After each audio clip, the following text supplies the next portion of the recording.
بسم اللہ الرحمن الرحیم۔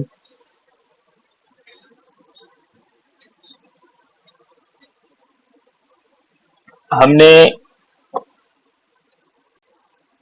حضرت عثمان کی خلافت کیسے منعقد ہوئی اس کو پڑھ لیا اور سمجھ لیا۔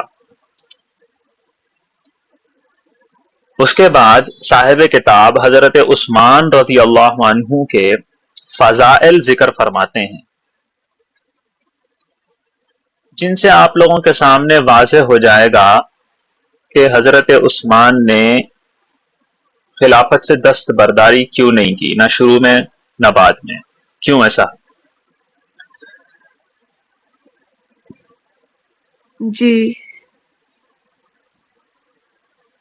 حضرت عثمان رضی اللہ عنہ کے فضائل میں سے ایک بات یہ ہے کہ حضرت عثمان قریشی تھے، عالی نسب تھے، والدہ اور والد صاحب دونوں کی طرف سے اونچے نسب کے حامل تھے۔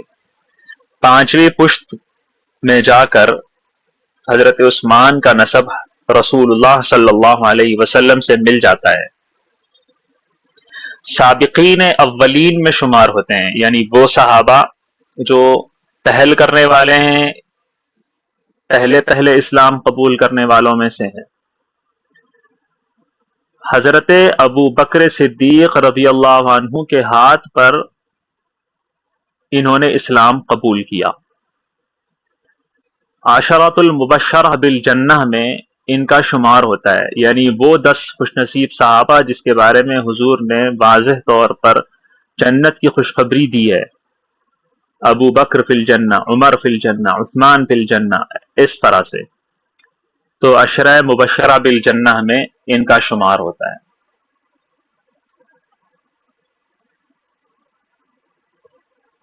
مالداری کا یہ عالم تھا کہ اسلام سے پہلے بھی، اسلام لانے سے پہلے بھی قریش میں بہت زیادہ سخی، بہت زیادہ مالدار ہونے کی حیثیت سے مشہور تھے، حیا اور سخاوت میں بھی مشہور تھے، اتنے زیادہ مشہور تھے کہ ان کے نام کے ساتھ غنی لگ گیا، عثمان غنی۔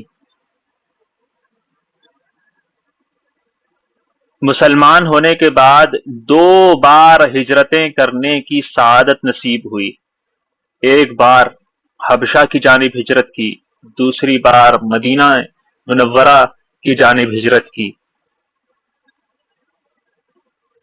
عابد و زاہد تھے، دن میں روزہ رکھتے، رات میں قیام فرماتے، قیام اللیل۔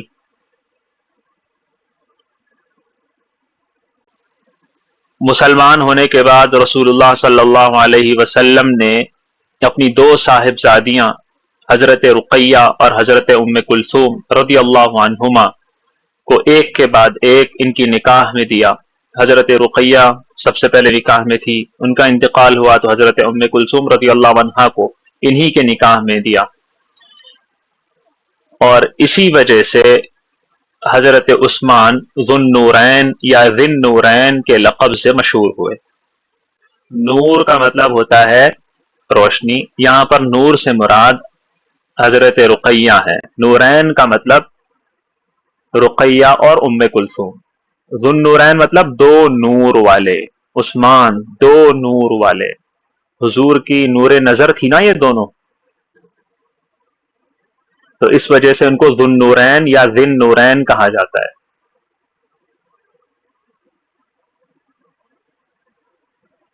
تقریباً ہر جہاد میں شریک رہے اور ہر کار خیر میں شریک رہے۔ مدینہ جب پہنچے تھے مسلمان، اس وقت بیر روما، بیر کا مطلب ہوتا ہے، بئر کہتے ہیں کنویں کو، اس کا نام روما تھا۔ صرف یہ ایک میٹھے پانی کا کنواں تھا، اس کے علاوہ کوئی نہیں تھا، تو اس کو خرید کر مسلمانوں کے لیے حضرت عثمان نے وقف کیا، اتنے زیادہ مالدار تھے وہ۔ ذات السلاسل اور ذات عسرت یعنی تنگی والا تنگی والا معرکہ، ایک حضور کے جنگوں میں سے ایک جنگ ہے جس کا نام ہے غزوۃ ذات العسرہ، بہت تنگی اور مشکل والا معرکہ۔ ایسا حال تھا کہ صحابہ چلتے چلتے ایسا حال ہو گیا تھا کہ پاؤں سے زخم رسنے لگتے تو کپڑوں سے باندھ باندھ کے چلنا پڑتا تھا۔ ایسے موقع پر حضرت عثمان رضی اللہ عنہ نے دریا کی طرح اپنا مال پیش کیا اور جتنا ممکن ہو سکتا تھا اس کی تنگیوں کو ختم کرنے کی کوشش کی، بے مثال امداد کی۔ بار بار حضور صلی اللہ علیہ وسلم نے ان کو جنت کی بشارتیں دیں، حیا میں خاص طور پر تعریف کی، اور جنت میں اپنے ساتھ ہونے کی خوشخبریاں بھی حضور صلی اللہ علیہ وسلم نے ان کو پیش کی۔ حضرت عمر رضی اللہ عنہ کے بعد سارے صحابہ کے اتفاق سے خلیفہ مقرر ہوئے۔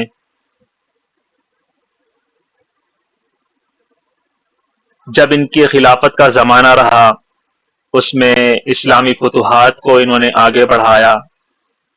شیخین کے زمانے میں جو قرآن کریم جمع کیا گیا تھا اس کو ایک ہی لغت قریش پر کتابت کروا کر سارے اسلامی مملکت میں اس کو شائع کروایا، اور باقی جو دوسرے مصاحف جن میں اختلاف پھیلنے کا اندیشہ تھا ان کے بارے میں کہا کہ ان سب کو معدوم سمجھا جائے، تاکہ ایسا نہ ہو کہ کوئی منافق اور کوئی ملحد ان مصحفوں میں اپنی طرف سے کوئی کمی زیادتی کر کے امت کے اندر اختلاف اور فتنہ نہ برپا کر دے۔ اسی لیے ایک لغت قریش پر ایک قرآن کو لکھوا کر اسی کو ہر جگہ عام فرمایا۔ آج دنیا میں وہی چلتی ہے، اسی کو کہتے ہیں رسم عثمانی۔ رسم کا مطلب رسم الخط۔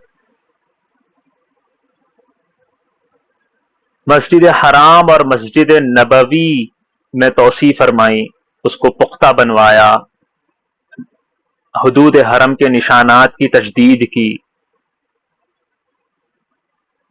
جمعہ کے دن دوسری اذان بھی حضرت عثمان نے زیادہ فرمائی۔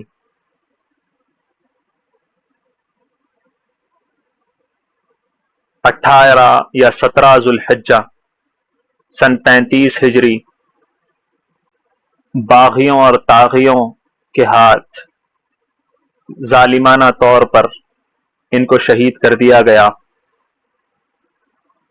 جنت البقیع میں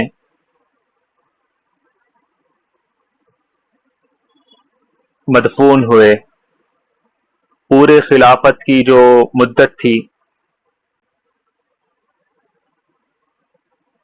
اگر اس کو شمار کیا جائے تو 12 سال مکمل ہونے کے لیے محض 12 دن باقی تھے، اور وفات کے وقت، شہادت کے وقت حضرت عثمان رضی اللہ عنہ کی عمر 82 سال تھی، 82۔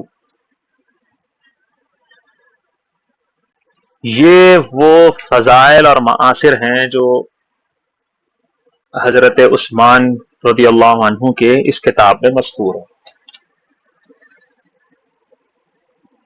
اتنی بات سب کو سمجھ میں آ گئی؟ جی سر آ گئی۔ اب اس کے بعد حضرت عثمان رضی اللہ عنہ پر معترضین کے اعتراضات اور ان کے جوابات شروع کرنا چاہتے ہیں صاحب کتاب۔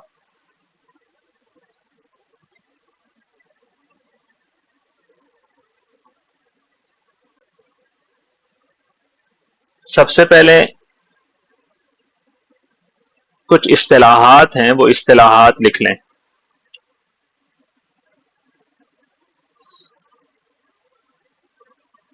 عزیمت اور رخصت، کسی بھی کام کے کرنے کا پختہ ارادہ کر لینا، جسے ہم عزم بھی کہتے ہیں. سہولتوں اور آسانیوں پر توجہ نہ کرنا، ملی تو ٹھیک، نہ ملی تو کوئی بات نہیں، مشکلات کی پرواہ کیے بغیر کوئی کام کرنا، اس کو کہتے ہیں عزیمت. رخصت کسی کام کے کرنے میں سہولتوں کو، آسانیوں کو مد نظر رکھنا.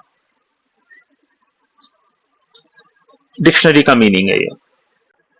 شریعت اسلامی میں احکام سے متعلق جو احکام ہوتے ہیں، حکم ہوتے ہیں نا، مسائل، ان سے متعلق بھی اسی نام سے دو اصطلاحات ملتی ہیں، اسلامک ٹرمز، عزیمت اور دوسرا ہے رخصت. عزیمت، شریعت میں عزیمت اس حکم کو کہتے ہیں جو اصلی اور مستقل ہو، اصلی اور مستقل ہو. ایسا حکم جس میں بندوں کے عذر کو بنیاد بنا کر حکم نہ دیا گیا ہو.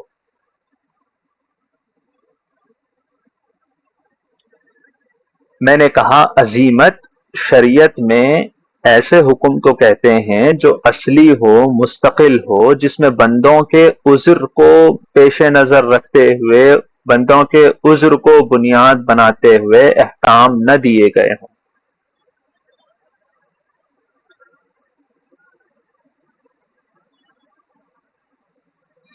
جیسے پاکی حاصل کرنے کے لیے وضو کرنا، یہ ایک شریعت کا حکم ہے اور اس میں سب شامل ہے نا. رخصت، جی. شریعت میں رخصت ایسے احکام کو کہتے ہیں جو بندوں کے عذر اور کمزوریوں کو مد نظر رکھ کے عطا کیے گئے ہوں. کیا کہا میں نے؟ رخصت ایسے احکام کو کہتے ہیں جو بندوں کے عذر کو مد نظر رکھتے ہوئے، ان کی کمزوریوں کو ملحوظ رکھتے ہوئے احکام عطا کیے جاتے ہیں. مثال کے طور پہ پاکی حاصل کرنے کے لیے وضو کرنا ضروری ہے نا، یہ ایک حکم ہے نا، جیسے اوپر تھا میں نے مثال دی.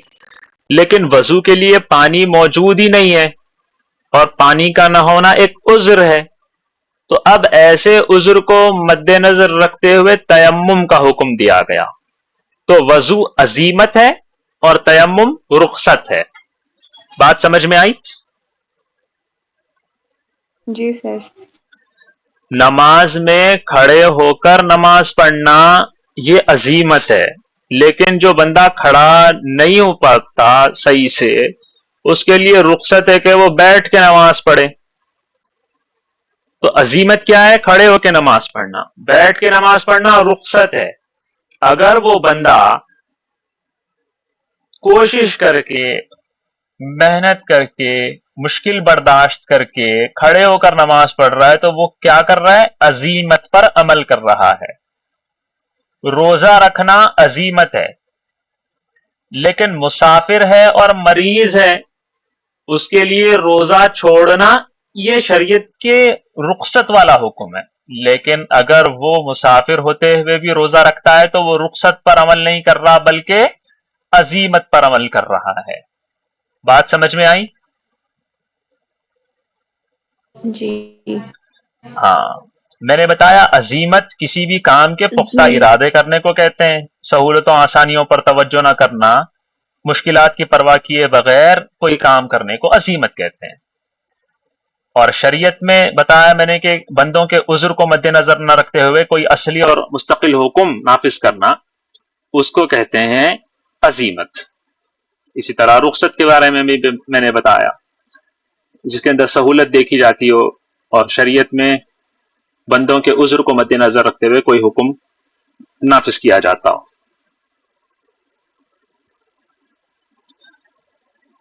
لکھ لیے آپ لوگوں نے اصطلاحات دونوں بھی؟ جی سر. آپ لوگوں نے سنا ہوگا صاحب عزیمت.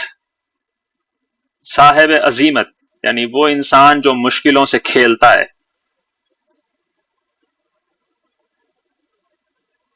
جی سر. جی سنا ہے.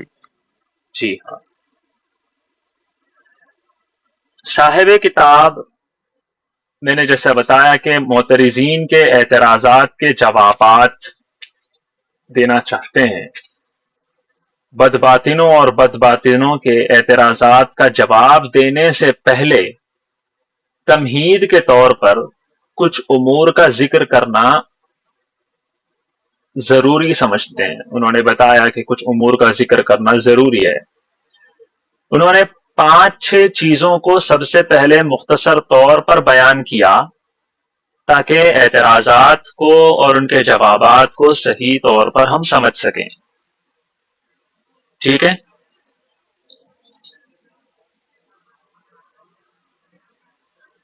جی. ہم جتنا ممکن ہو سکتا ہے آج اس کو پڑھیں گے اور پھر باقی انشاءاللہ آئندہ.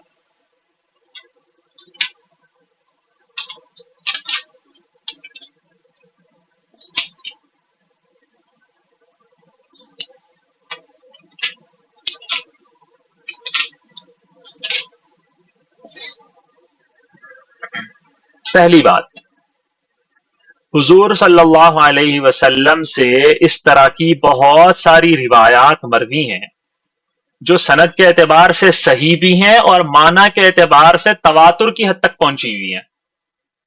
اس کی سند بھی صحیح ہے اور معنی تواتر کو پہنچا ہوا ہے. ایسی بڑی زبردست روایات موجود ہیں حضور صلی اللہ علیہ وسلم سے مروی کہ حضرت عثمان رضی اللہ عنہ پر اختلاف ہوگا اور لوگ حضرت عثمان رضی اللہ عنہ کو شہید کر دیں گے اور اس معاملے میں حضرت عثمان حق پر ہوں گے اور ان کے مخالفین باطل پر ہوں گے. اس طرح کی روایات صحیحہ اور معنوی طور پر تواتر تک پہنچی ہوئی موجود ہیں. اسی طرح حضرت عائشہ رضی اللہ عنہا سے مروی ہے کہ نبی اکرم صلی اللہ علیہ وسلم نے حضرت عثمان سے فرمایا، غور سے سنیں سب، حضرت عثمان سے رسول اللہ صلی اللہ علیہ وسلم نے فرمایا، اے عثمان، شاید اللہ تم کو کوئی قمیص خلافت پہنائے. اگر کوئی تم سے وہ قمیص اتروانا چاہے تو تم اسے نہ اتارنا. جواب مل گیا. حضرت عثمان نے انکار کیوں نہیں کیا؟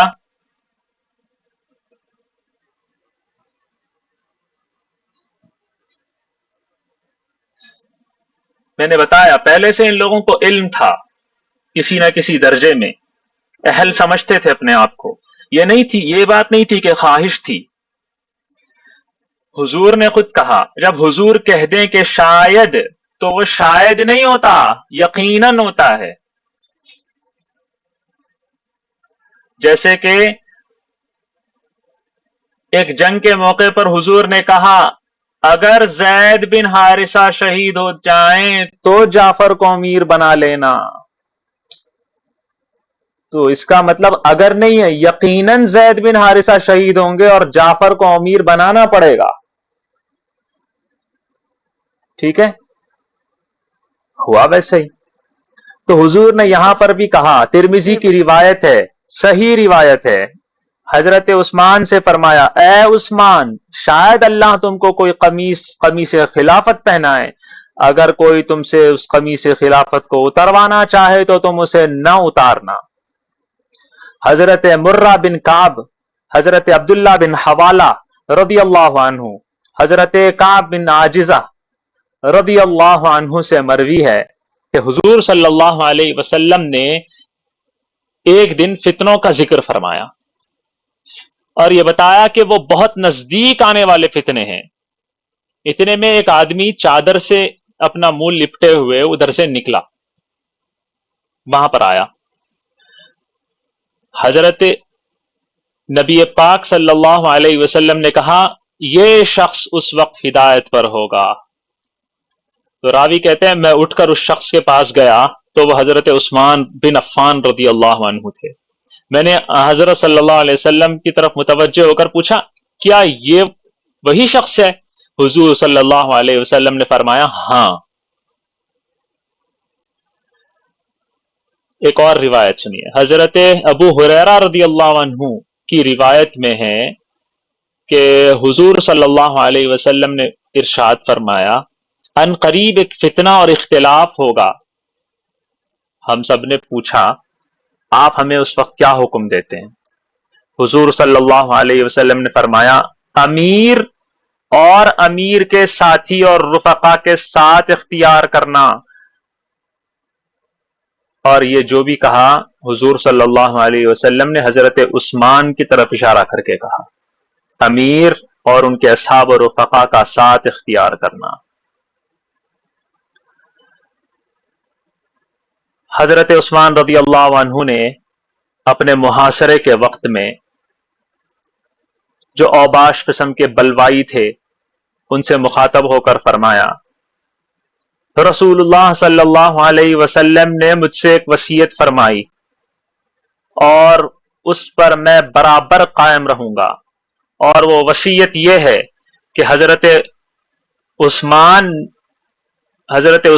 غنی نے جو ان لوگوں کے سامنے فرمایا وہ وہی وصیت تھی کہ میں خلافت نہیں چھوڑ سکتا، کیونکہ جو حق اللہ تعالیٰ نے مجھے پہنایا ہے، جو خلافت کی خلعت اللہ تعالیٰ نے مجھے پہنائی ہے، میں اس کو کبھی نہیں اتاروں گا. ایک روایت میں ملتا ہے حضرت عثمان نے ان لوگوں سے کہا میں جان دینے کو پسند کرتا ہوں اس بات سے کہ امت کے معاملے کو بعض لوگوں کی وجہ سے میں چھوڑ دوں. یہ تھی پہلی بات جو صاحب کتاب نے ذکر کی. دوسری بات، اپنے محاصرے کے زمانے میں حضرت عثمان رضی اللہ عنہ کے متعلق بے شمار روایتیں ثابت ہیں کہ انہوں نے اپنے حق میں ہونے کی وضاحت بیان کی اور لوگوں کے شبہات کے معقول جوابات دے کر ان کو خاموش بھی کر دیا. کیا کہا میں نے؟ اپنے محاصرے کے زمانے میں. یہ محاصرہ کیا ہے؟ کتاب کے اندر مذکور نہیں ہے، میں نے مستقل طور پر سوچا ہے کہ آپ لوگوں کو مستند طریقے سے اس کا خلاصہ پیش کر دوں. میں بتاؤں گا ابھی کچھ دیر میں. میں کہہ رہا تھا اپنے محاصرے کے زمانے میں حضرت عثمان کے متعلق بہت ساری باتیں آ گئی تھی، بہت ساری روایتیں ان کے متعلق پیش ہو گئی تھی کہ ایسے کر رہے ہیں ویسے جو بھی ہے. خیر، تو انہوں نے اپنے حق میں ہونے کی وضاحت بھی بیان کی، جو لوگوں کے شبہات تھے ان کے معقول جوابات بھی دے کر ان کو خاموش بھی کر دیا. ابو یعلا کندی کہتے ہیں میں نے حضرت عثمان کو دیکھا کہ محاصرے کے زمانے میں لوگوں کے سامنے آئے اور کہا اے لوگوں مجھے قتل نہ کرو، صلح کر لو. خدا کی قسم اگر تم مجھے قتل کرو گے تو کبھی مل کر جنگ نہیں کر پاؤ گے اور نہ کبھی دشمنان دین سے جہاد کر پاؤ گے. اور اپنی انگلیوں کو ایک دوسرے میں ڈال کر کہا اس طرح مختلف ہو جاؤ گے، یعنی آپس میں دست و گریبان، ٹھیک ہے، اس طرح مختلف ہو جاؤ گے.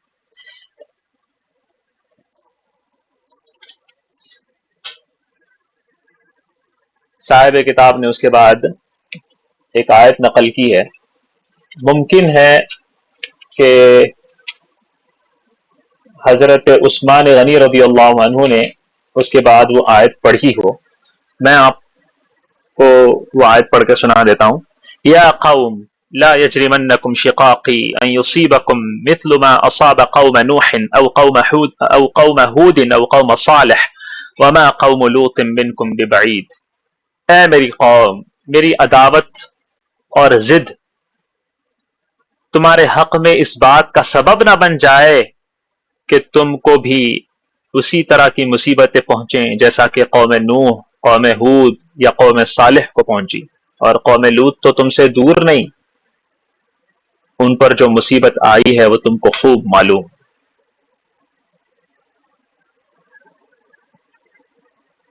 پہلی بات ہم نے پڑھی خلافت کے بارے میں کہ حضور نے ان کو کہا تھا فتنے برپا ہوں گے اور یہ ہدایت پر ہوں گے. خلافت کے بارے میں ہم نے ان کے بارے میں پڑھا.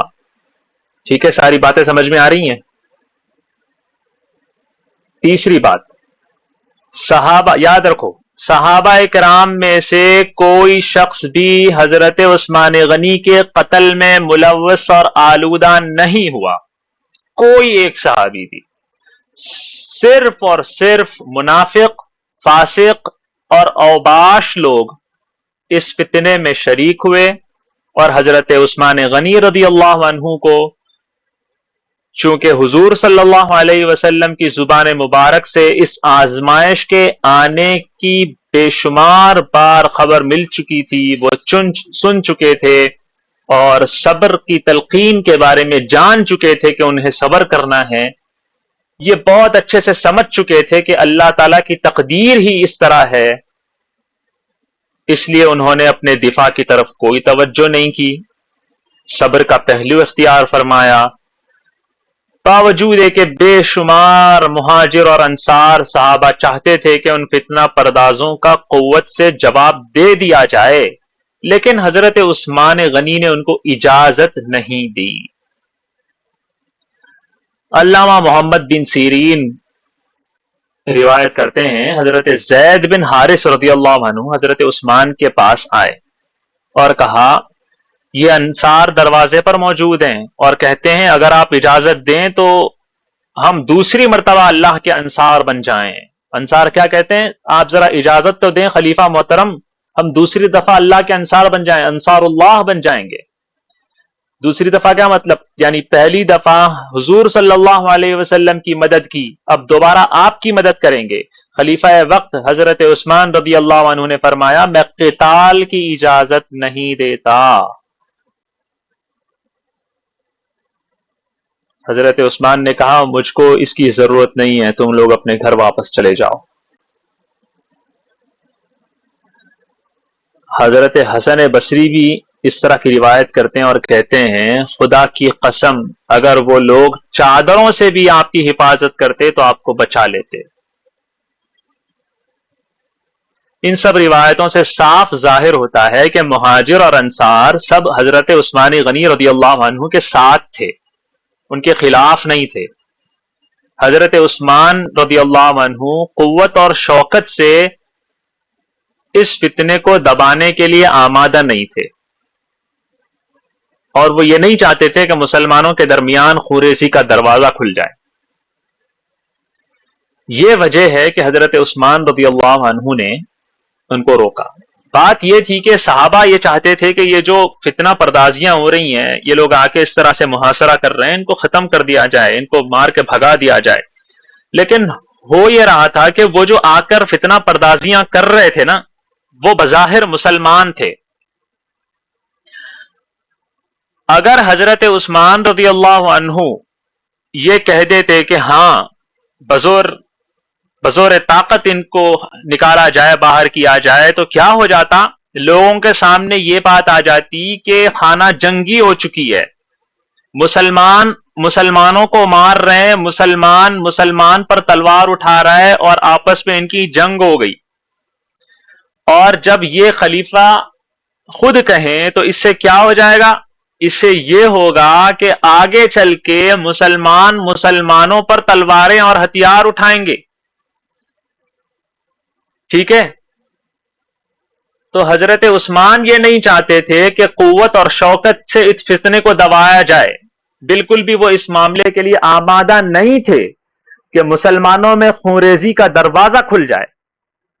مسلمانوں کا خون بہا رہا ہے، ایسا نہ ہو۔ بات سمجھ میں آ رہی ہے؟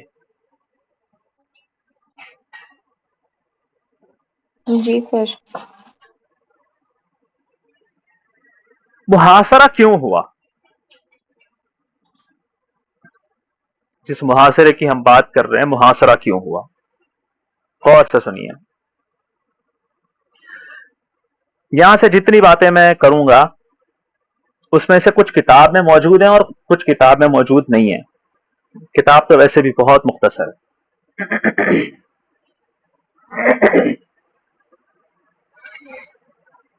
میں خلافت راشدہ سے متعلق دوسری کتابوں سے رجوع کر کے بہت مستند کتابوں سے آپ سے یہ خلاصہ پیش کر رہا ہوں۔ ٹھیک ہے، غور سے سنیے گا یہ خلاصہ آپ لوگوں کو سننا اس لیے بھی ضروری ہے تاکہ آپ لوگوں کے سامنے صحیح حقیقت سامنے آ جائے، اور آپ لوگ مختلف کتابیں اگر پڑھو تو آپ لوگوں کو سمجھ میں آئے کہ اصل حقیقت کیا ہے۔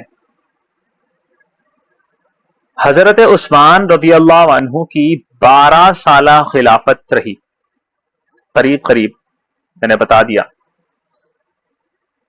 تو اس 12 سالہ خلافت میں ابتدائی 6 سال مکمل امن اور امان تھا، ایسا امن، ایسا استحکام، ایسی مضبوطی کہ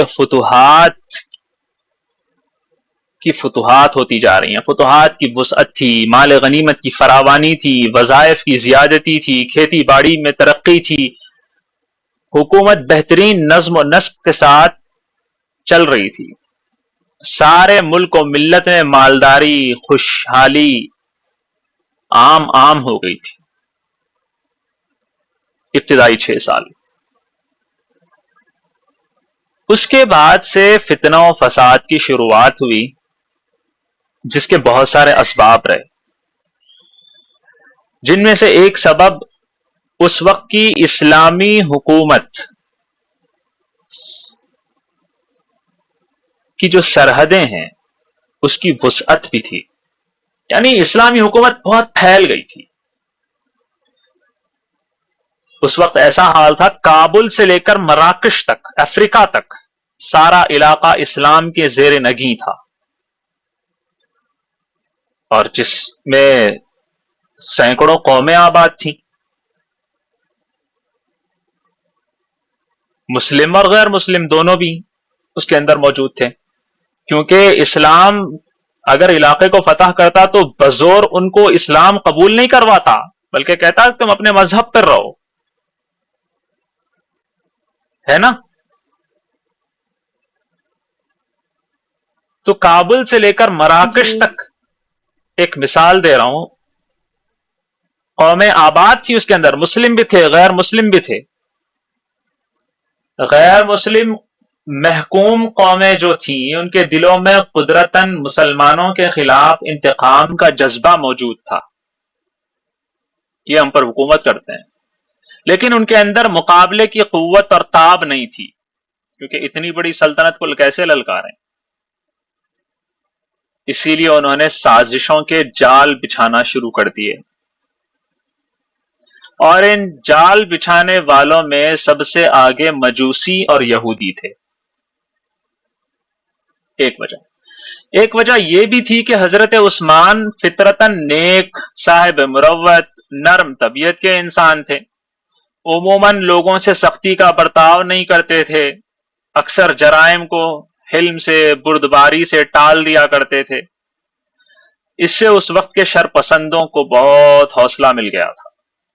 نرم انسان کے اوپر سر چڑھ کے بولتے ہیں نا لوگ، ایک سبب فتوحات کی کثرت کا یہ حال تھا کہ اس وقت تک کبھی مسلمانوں نے اتنے زیادہ علاقے فتح نہیں کیے تھے جتنے حضرت عثمان رضی اللہ عنہ کے زمانے میں انہوں نے فتح کیے تھے۔ آج کل کے چائنا اور ایک پورا کانٹیننٹ آسٹریلیا جتنے رقبوں کے برابر حضرت عثمان رضی اللہ عنہ کی حکومت تھی۔ اندازہ ہو رہا ہے کچھ کتنی بڑی حکومت تھی؟ ایک پورا کا پورا کانٹیننٹ سمجھ لیجیے آپ، اتنے دور دراز علاقوں پر اسلامی حکومت چلی گئی تھی۔ یہ میں خلاصہ پیش کرتے کرتے جو کتاب ہم پڑھ رہے ہیں اس کو بھی تھوڑا سا ایڈ کر دیتا ہوں۔ صاحب کتاب نے حضرت عثمان رضی اللہ عنہ کے زمانے میں جتنی بھی فتوحات ہوئی اس کے بارے میں بتایا کہ وہ 2 قسم کی تھی۔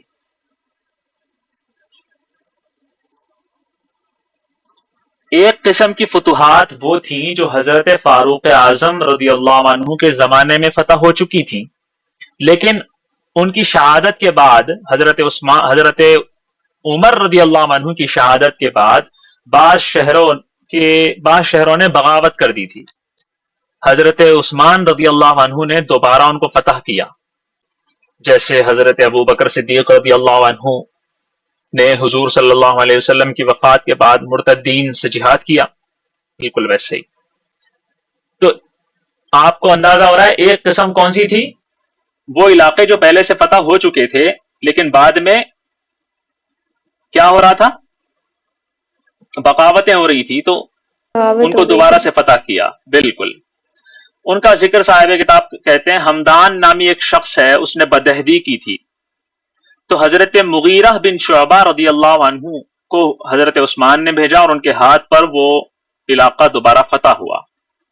رے ایک جگہ کا نام ہے، ایک علاقے کا نام ہے۔ تو رے والوں نے بغاوت کی تو حضرت ابو موسیٰ اشعری رضی اللہ عنہ اور برا بن عازب رضی اللہ عنہ کی کوششوں سے وہاں کا فتنہ ختم ہوا۔ اسکندریہ والوں نے بغاوت کا پرچم بلند کیا تو عمرو ابن العاص رضی اللہ عنہ کی کوششوں سے اس پرچم کو نیچے کر دیا گیا۔ ٹھیک ہے، آذربائیجان والوں نے عہد کیا تھا حضرت عمر کے زمانے میں، تو اس عہد سے منہ موڑ لیا تھا، تو ولید بن عقبہ رضی اللہ عنہ نے ان کو زیر کیا اور ان کا دائرہ اتنا تنگ کر دیا کہ آخرکار وہ صلح کرنے پر مجبور ہو گئے، اور اسی دوران آذربائیجان سے جڑے علاقے بھی فتح ہوئے۔ حضرت عثمان غنی رضی اللہ عنہ نے ولید بن عقبہ اور سلیمان بن ربیعہ کو آرمینیا کی طرف فوج دے کر بھی بھیجا، اور یہ لوگ بڑی فتوحات اور بڑے مال غنیمت لے کر آئے، اور اس طرح آرمینیا بھی فتح ہو گیا۔ میں کہہ رہا تھا کہ جو حضرت عمر کے بعد جو فتنوں نے سر اٹھایا تھا، ان علاقوں کو دوبارہ سے فتح کیا گیا یا وہاں کی شورشوں کو ختم کیا گیا، اس میں سے حضرت عثمان بن ابو العاص، یہ جو عثمان بن ابو العاص تھے، ان کو حضرت عثمان نے ایک شہر ہے، اس کا نام ایک منٹ مجھے دیکھنا پڑے گا،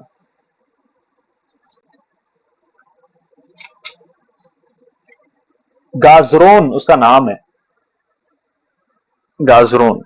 گازرون شہر کی طرف حضرت عثمان بن عفان نے عثمان بن ابو العاص کو روانہ کیا، اور اس کے تمام علاقے کو انہوں نے صلح کے ذریعے فتح کر لیا۔ وہاں انہوں نے گازرون شہر پر حضرت عثمان بن ابو العاص نے فتح کیا، اور وہیں سے حضرت عثمان بن ابو العاص نے حرم بن حیان کو ایک دوسری جگہ پر بھیجا، اس کا نام ہے دستفید۔ وہ علاقہ بھی بہت کم مدت میں بہت آسانی سے فتح ہو گیا۔ یہ تھی وہ پہلی قسم جو حضرت عثمان کے زمانے میں فتوحات کے طور پر ہوئی ہیں۔ فتوحات کی دوسری قسم وہ ہے جو امیر المؤمنین حضرت عثمان غنی رضی اللہ عنہ کے زمانے خلافت میں ہوئی ہے، جس کا اکثر حصہ وہ ممالک تھے جو اسلامی مملکت میں اس وقت تک شامل ہوئے ہی نہیں تھے، یعنی حضرت عثمان سے پہلے۔ کیا ہے وہ؟ ان فتوحات میں سے افریقہ ہے، جو عبداللہ بن سعد بن ابو سرح رضی اللہ عنہ کے ہاتھ پر فتح ہوا، اور ان کے بعد اندلس کی طرف لشکر روانہ فرمایا حضرت عثمان نے، اور حضرت امیر معاویہ رضی اللہ عنہ کے مشورے سے جزیرہ قبرص، سائپرس جسے کہتے ہیں، اس کے اطراف میں سارا سمندر ہے، یہ خود جزیرہ ہے، بحر روم کے ساحلوں پر جو بستیاں اور شہر آباد تھے وہاں پر فوج بھیجی، اور حضرت عثمان نے ان سب کو فتح کیا۔ اور اس کے بعد ایران کی فتح ہوئی، کرمان اور ایران سے ملے ہوئے دوسرے ملک خراسان، افغانستان، ترکستان کا ایک حصہ بھی مسلمانوں کے زیر نگیر ہوا۔ نیسا اور نیشاپور، بلخ، سرخس، یہ تمام علاقے فتح کیے گئے۔ کابل ہے، طالقان ہیں، تبرستان ہیں، وغیرہ وغیرہ وغیرہ، بہت سارے علاقے حضرت عثمان رضی اللہ عنہ کے زمانے میں فتح ہوئے۔ خلاصہ کیا ہے؟ خلاصہ یہ ہے کہ حضرت عثمان ذو النورین رضی اللہ عنہ کی حسن تدبیر سے کچھ ہی سالوں میں اسلامی حکومت کا دائرہ اتنا وسیع ہو گیا جو وہم اور گمان میں بھی نہیں آ سکتا تھا۔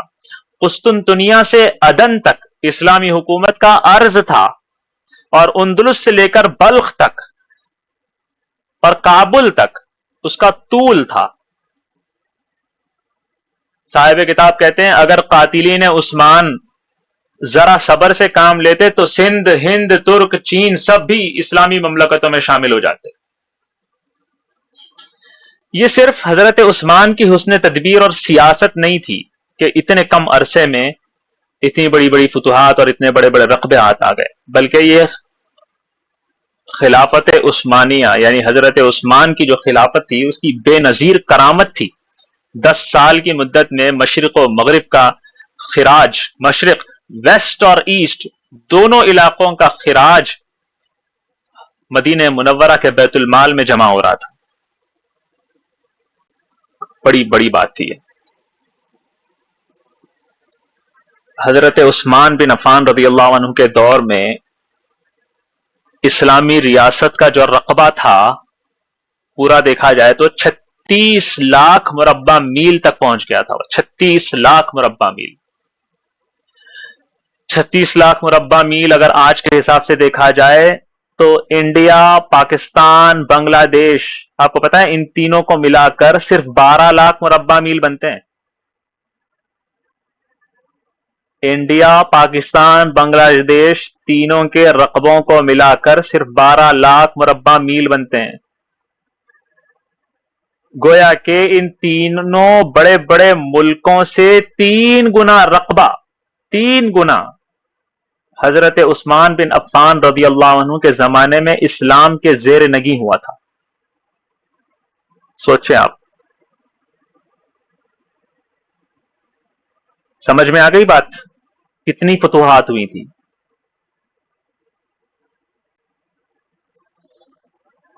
بہرحال بات چل رہی تھی ان اسباب کی جن کی وجہ سے فتنہ پروروں کو موقع مل گیا تھا۔ ان میں سے ایک سبب میں نے بتایا تھا کہ اسلامی مملکت کی سرحدیں دور دور تک پھیل گئی تھی۔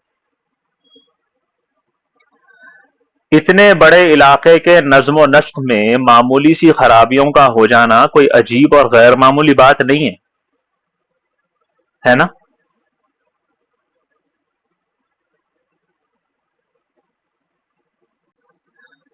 خلاصے کے طور پر اگر اسباب کو بتایا جائے تو ان اسباب میں سے ایک سبب یہ تھا کہ ہر امام کی کامیابی کے لیے ضروری ہوتا ہے کہ اس کے کارکن، اس کے مطیع، اس کے فرما بردار ہوں۔ حضرت عثمان کا زمانہ ایسا تھا کہ اس وقت اسلام کی دوسری نسل آ رہی تھی اور پہلی نسل کی جگہ لے رہی تھی۔ وہ ہوتا ہے نا، پیڑھیاں بدلتی ہیں، اس وقت کا زمانہ ہے۔ تو اس دوسری نسل میں امام وقت کی اطاعت کا وہ جذبہ نہیں تھا جو پہلی نسل میں تھا، اسلام کی پہلی نسل میں تھا۔ یعنی صحابہ کے بعد کے لوگ آ رہے ہیں تو جیسے جیسے نبوت کے زمانے سے دوری ہوتی جائے گی ویسے ویسے خیر کم ہوتا جائے گا نا۔ حضرت عثمان کا وہ زمانہ تھا۔ ایک سبب، حضرت عثمان بنو امیہ سے تعلق رکھتے ہیں، یعنی قریش کے مختلف قبیلے ہیں نا، بنو ہاشم، بنو امیہ، بنو مخزوم، بہت سارے قبیلے ہیں۔ تو حضرت عثمان بنو امیہ سے تعلق رکھتے تھے۔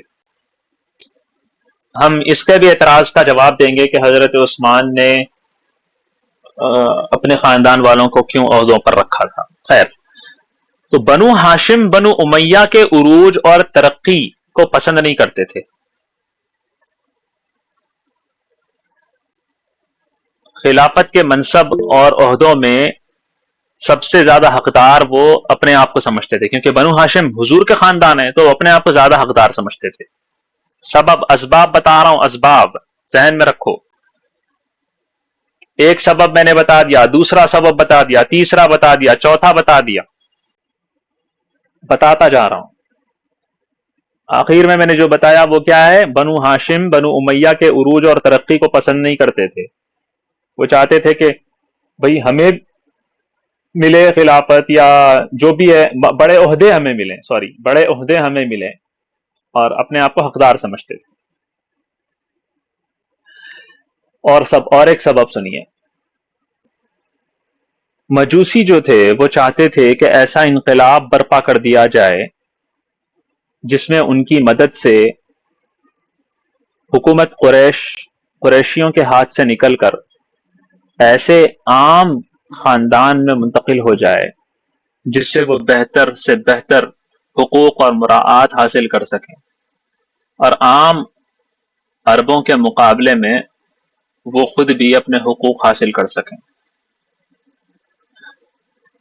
ہوا یہ تھا کہ ایک طرف بنو ہاشم بنو امیہ کے عروج کو پسند نہیں کر رہے، اور یہ چاہ رہے ہیں کہ بنو ہاشم کو بھی بڑے بڑے عہدے ملے، ہم بھی حقدار ہیں۔ دوسری طرف عام عرب قبائل جو نہ بنو ہاشم میں، نہ بنو امیہ ہے، نہ قریش ہیں، عام عرب قبائل ہیں، وہ یہ چاہ رہے ہیں کہ ہمیں بھی بڑے بڑے منصوبے منصب ملیں، بڑے بڑے عہدے ملیں، بڑی بڑی جاگیروں کے معاملے میں اپنے آپ کو وہ قریشیوں کے برابر سمجھتے تھے۔ وہ سمجھتے تھے کہ بھائی ہم لڑ رہے ہیں، ہم سے فتح ہو رہی ہیں، ہم بھی تو حقدار ہیں قریشیوں کے۔ قریشی افسروں کے غرور کو وہ توڑنا چاہتے تھے، برابری کے حق حاصل کرنا چاہتے تھے۔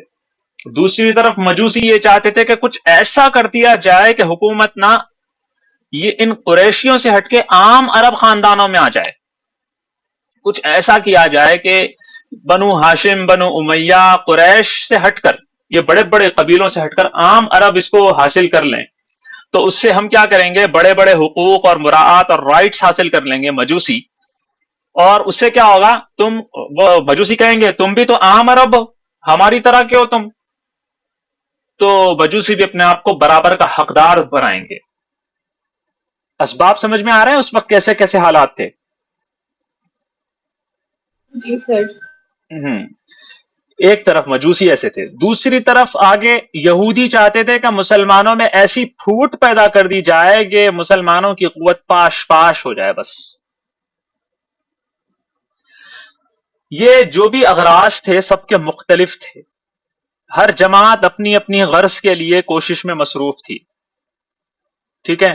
میں نے جیسے بتایا قریش ہے، بنو ہاشم ہے، اور اس کے علاوہ مجوسی ہیں، یہودی ہیں، عام عرب قبائل ہیں، سب اپنی اپنی غرض کے لیے کوششوں میں مصروف تھے۔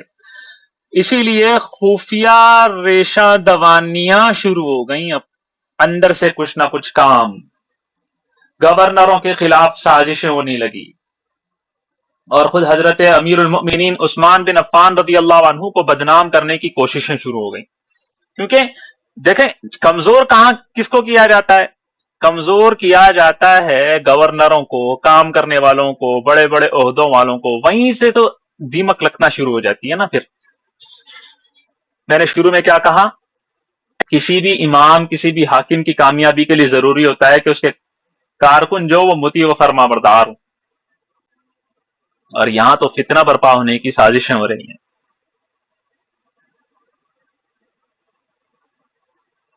حضرت عثمان خلیفۃ المسلمین کو بھی بدنام کرنے کی کوششیں شروع ہو گئی۔ حضرت عثمان نے ان فتنوں کو دبانا چاہا، لیکن یہ ایک آگ تھی اور ایسی لگ گئی تھی کہ اس کو بجھانا آسان نہیں تھا۔ فتنہ پردازوں کا دائرہ عمل بڑھتا ہی جا رہا تھا، اور ایسا بڑھ گیا تھا کہ پورے ملک میں، ملک کا مطلب وہی پوری اسلامی خلافت میں جتنی بھی مملکت تھی، یہ خفیہ جماعت پیدا ہو گئی جس کا مقصد صرف اور صرف فتنہ اور فساد تھا۔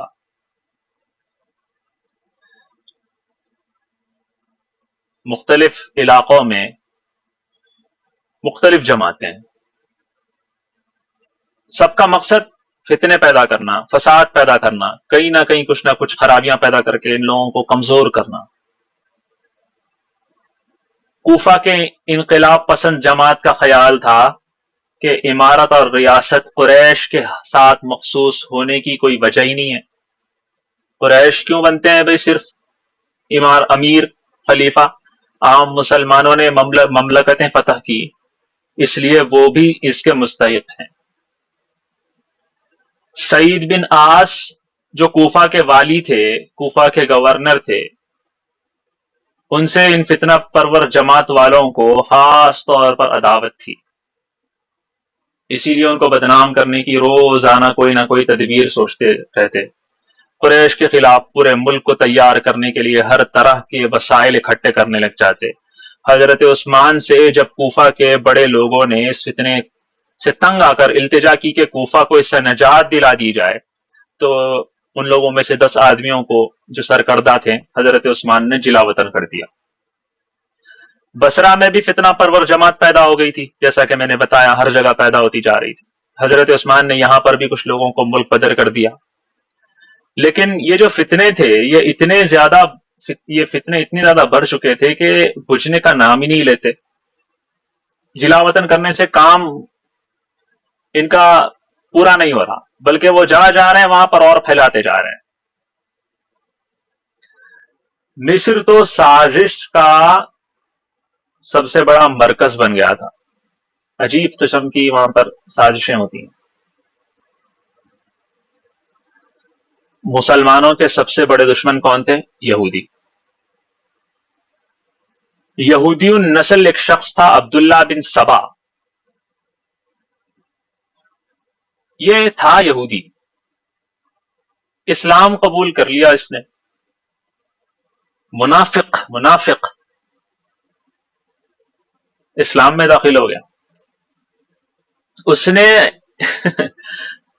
یہ لوگ بڑی شاطر ہوتے ہیں، اپنی حیرت انگیز سازشانہ قوتیں استعمال کی اس نے۔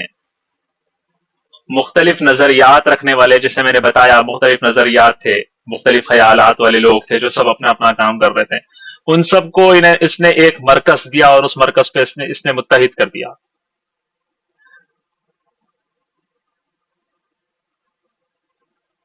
اور اس طرح سے متحد کر کے عبداللہ بن سبا نے فتنے اور سازشوں کے کاموں کو اور زیادہ مؤثر بنانے کی کوشش کی۔ مزید اس کے اندر تاثیر پیدا کرنے کے لیے اسلام میں، مذہب میں عجیب و غریب عقائد پیدا کرنا اس نے شروع کر دیے۔ خفیہ طور پر یہ باتیں، یہ عقائد سارے ملک میں پھیلائے جاتے اور لوگوں کو اس فتنے کا نشانہ بنایا جاتا، ان لوگوں کے ذہنوں کو مسموم کیا جانے کی کوششیں کی جاتی۔ موجودہ زمانے میں جو شیعہ فرقہ ہے وہ عبداللہ بن سبا کے عقائد ہی پر قائم ہوا۔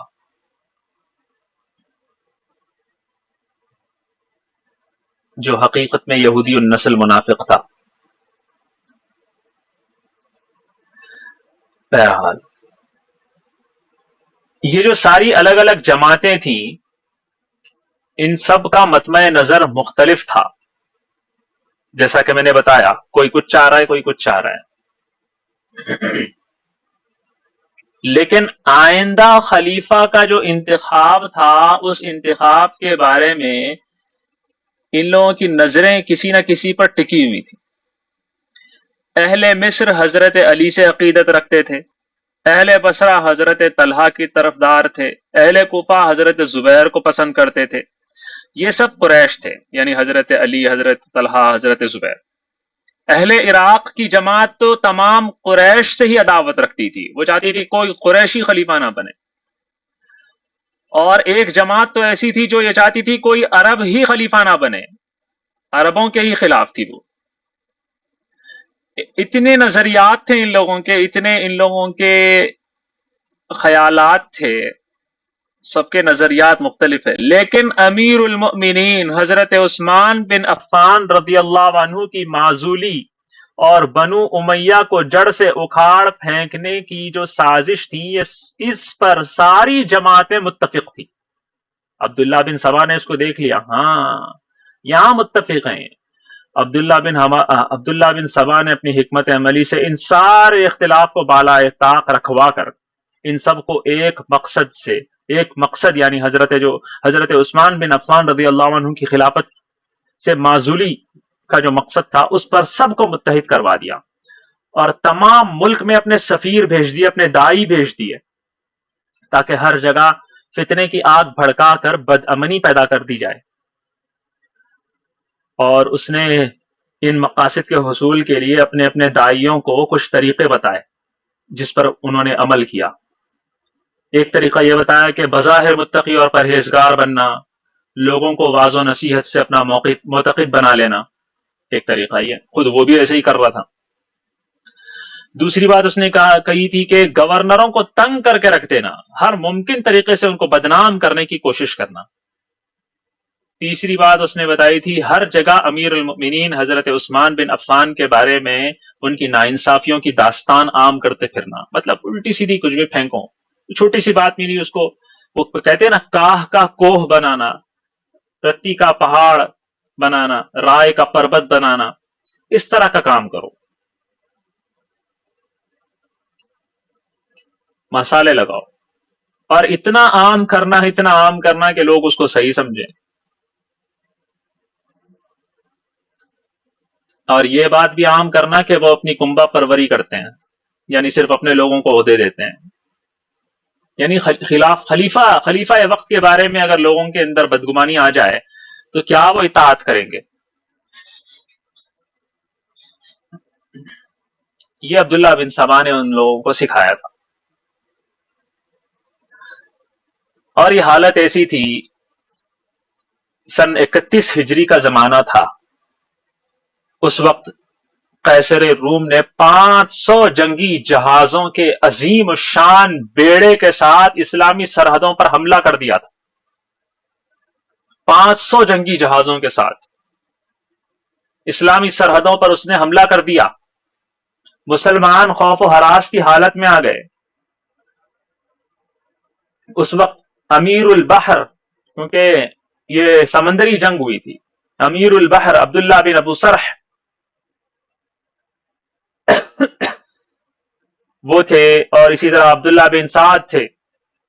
ان لوگوں کو ان فتنہ پروروں نے اتنا زیادہ دق کیا، اتنا زیادہ تنگ کیا، یہ مطلب چلر قسم کی چیزیں ہے ہی غلیظ لوگ۔ فتنہ تو کسی بھی طرح سے ہو سکتا ہے نا، نماز میں بے موقع تکبیریں بلند کرتے تھے، انسان کو غصہ نہیں آئے گا؟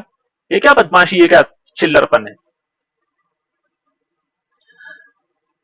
ایسی حرکتیں کرتے تھے، غصے کی کیفیت پیدا کر دیتے، مطلب انسان کو تمیز سے رہنے نہیں دیتے۔ امیر جو تھے عبداللہ بن سعد، ان کی اعلانیہ سب کے سامنے ان کی مذمتیں کرتے پھرتے تھے، صاف طور پر کہتے تھے کہ ہم اس جہاد میں کس طرح حصہ لے سکتے ہیں جس میں انتظام عثمان کے اشارے پر ہو رہا ہو اور جس کا امیر عبداللہ بن سعد ہو، ہم ایسے جہاد میں حصہ لیں؟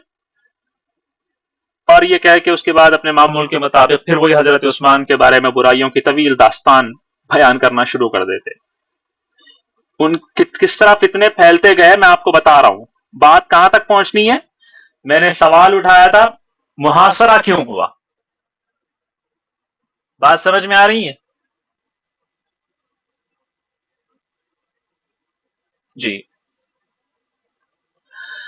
یہ میں نے آپ کو بتایا مصر کا، کوفہ کا، مختلف علاقوں کا۔ مدینہ بھی ان مفسد لوگوں سے خالی نہیں تھا۔ بڑے بڑے صحابہ حضرت عثمان کے ساتھ تھے، اس لیے یہاں پر اعلانیہ طور پر اس جماعت کا کوئی اثر نہیں ہوا۔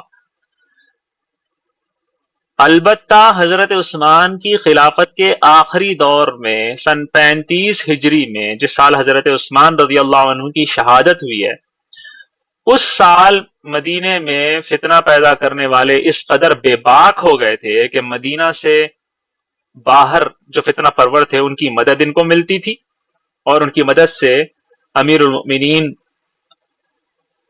حضرت عثمان بن عفان رضی اللہ عنہ پر دست درازی کی جرأت ان کو ہو گئی تھی۔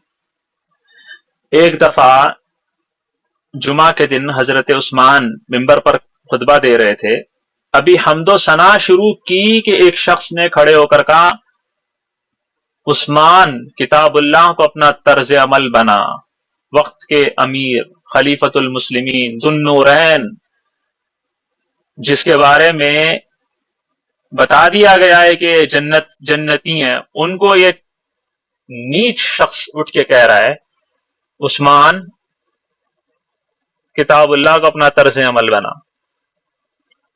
میری طرح کا کوئی انسان ہوتا تو اٹھا کے پھینک دیتا، قتل ہی کروا دیتا اس۔ وہاں پر حضرت عثمان تھے نا، صبر و تحمل کے پیکر، انہوں نے کہا بیٹھ جاؤ۔ دوسری مرتبہ پھر کھڑے ہو کر اس نے وہی جملہ کہا، حضرت عثمان نے پھر کہا بیٹھ جاؤ۔ تیسری دفعہ اس نے خطبے میں کھڑے ہو کر پھر اسی طرح کی کوئی برہمی پیدا کی، حضرت عثمان نے ہر بار نرمی سے بیٹھنے کو کہا، لیکن وہ لوگ بڑی سازش سے آئے تھے، پہلے سازش ہو چکی تھی، ہر طرف مفسدین نے ان کو نرغے میں لے لیا اور اس قدر پتھروں کی بارش کی کہ حضرت عثمان زخم سے چور چور ہو کر ممبر سے نیچے گر پڑے۔ صبر و تحمل کا ایسا عالم تھا ان کے اوپر کہ ایسی بدترین قسم کی بے ادبی کے بعد بھی انہوں نے اپنے غصے کو ہیجان میں آنے نہیں دیا۔ ایسے تو حضرت عثمان تھے۔ بہرحال اس طرح کے بے شمار الزامات لگانے والوں نے لگائے، حضرت عثمان پر لگائے گئے، ہر طرح کی فتنہ پردازی اور انقلاب کی عمارت قائم کی گئی، اور وہ عمارت جو انقلاب کی فتنہ پردازی کی قائم کی گئی تھی وہ اس قدر پکی اور مکمل ہو چکی تھی کہ اب اس کو منہدم کرنا، اس کو ڈھانا بہت مشکل ہو گیا تھا، ناممکن سا ہو گیا تھا۔ لیکن پھر بھی حضرت عثمان نے اس شورش کو ختم کرنے کے لیے، اصلاح کرنے کے لیے، درستی کرنے کے لیے جس کو شکایتیں ہوتی، جس کو بھی ہو رہی تھی اس وقت شکایتیں، ان سب کی شکایتوں کے ازالے کے لیے ایک آخری کوشش کی۔ انہوں نے تمام گورنروں کو دارالخلافت بلایا مدینہ، اور اس سے متعلق ایک مجلس شورا منعقد کی، یعنی سارے گورنروں کو دارالخلافہ بلایا، ان کے اوپر ایک مجلس شورا منعقد کی۔ اس مجلس شورا میں حضرت عبداللہ بن ابو سرد تھے، سعید بن العاص تھے، عمرو بن العاص تھے، امیر معاویہ تھے، یہ لوگ قابل ذکر تھے۔ ذرا اس کے اندر حضرت عثمان نے ایک مختصر تقریر کے بعد ان سب کو اس شورش کے بارے میں بتایا اور سب کی باری باری سے رائے طلب کی۔ میں اس کی تفصیل میں نہیں جا رہا۔ حضرت عثمان اس طرح ملک و ملت کی اصلاح کی فکر میں لگے رہے۔ حضرت طلحہ نے مشورہ دیا تھا کہ ملک کے مختلف حصوں میں حالات کی تحقیق کے لیے کچھ وفد روانہ کر دیے جائیں۔ حضرت عثمان کو یہ رائے بہت پسند آئی، تو انہوں نے سن 35 ہجری میں حضرت محمد بن مسلمہ کو کوفہ بھیجا، حضرت اسامہ بن زید کو بصرہ بھیجا، حضرت عمار بن یاسر کو مصر بھیجا، حضرت عبداللہ بن عمر کو شام بھیجا، اور بعض دوسرے صحابہ کو دیگر صوبے جات کی طرف حالات کی تفتیش کے لیے روانہ کر دیا۔ اس کے علاوہ تمام ملک میں اعلان جاری کروا دیا کہ میں عموماً حج کے موقع پر تمام گورنروں کو جمع کرتا ہوں، تو جس عامل جس گورنر کے خلاف کوئی شکایت ہو تو وہ پیش کی جائے، فوراً تحقیق کر کے میں اس کی تلافی کرتا ہوں، ٹھیک ہے۔ لیکن باوجود اس کے کہ معلوم ہوا کہ بعض گورنر بغیر کسی وجہ کے لوگوں کو مارتے ہیں، گالیاں دیتے ہیں اور دوسرے طریقوں سے ظلم کرتے ہیں، اس لیے میں ایک عام اعلان جاری کر رہا ہوں کہ جس کو مجھ سے یا میرے کسی امیر اور گورنر سے کوئی شکایت ہو وہ حج کے موقع پر بیان کریں، اور مکمل تلافی کر کے میں ظالم سے مظلوم کا حق ادا کروں گا۔ یہ بات ہوئی تھی۔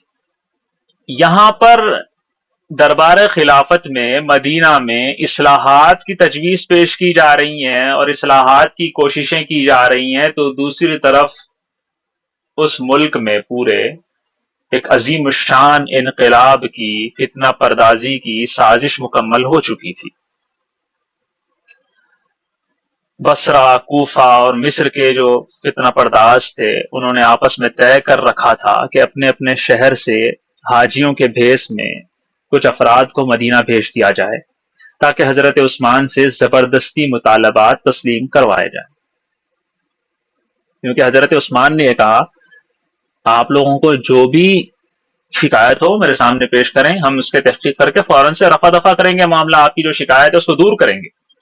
تو یہ تو ایک بہتر چیز ہوئی نا، یہ نہیں کہا کہ جو مرضی کرو ہم تمہاری بات ہی نہیں سنیں گے۔ ان لوگوں نے کیا کیا، حاجیوں کے بھیس میں کچھ بدماشوں کو بھیجا اور یہ سوچا کہ زبردستی حضرت عثمان سے اپنے مطالبات تسلیم کروائیں گے۔ تو وہ جو حاجیوں کے بھیس میں آئے تھے فتنہ پرور، مدینہ کے قریب ایک شہر میں 2-3 میل کے فاصلے پر ان لوگوں نے قیام کیا۔ چند آدمیوں نے جو ان میں سے سرکردہ تھے باری باری سے حضرت طلحہ، حضرت زبیر، حضرت سعد بن ابی وقاص، حضرت علی رضی اللہ عنہم کے پاس گئے اور ان سے وہاں پر ان لوگوں نے چاہا کہ ان لوگوں کے واسطے سے معاملہ صاف کروا دیا جائے، یعنی جا کر کہتے ہیں نا واسطہ لیا جاتا ہے، ریکمنٹ لگوایا جاتا ہے، آپ بات کریں، آپ بولیں۔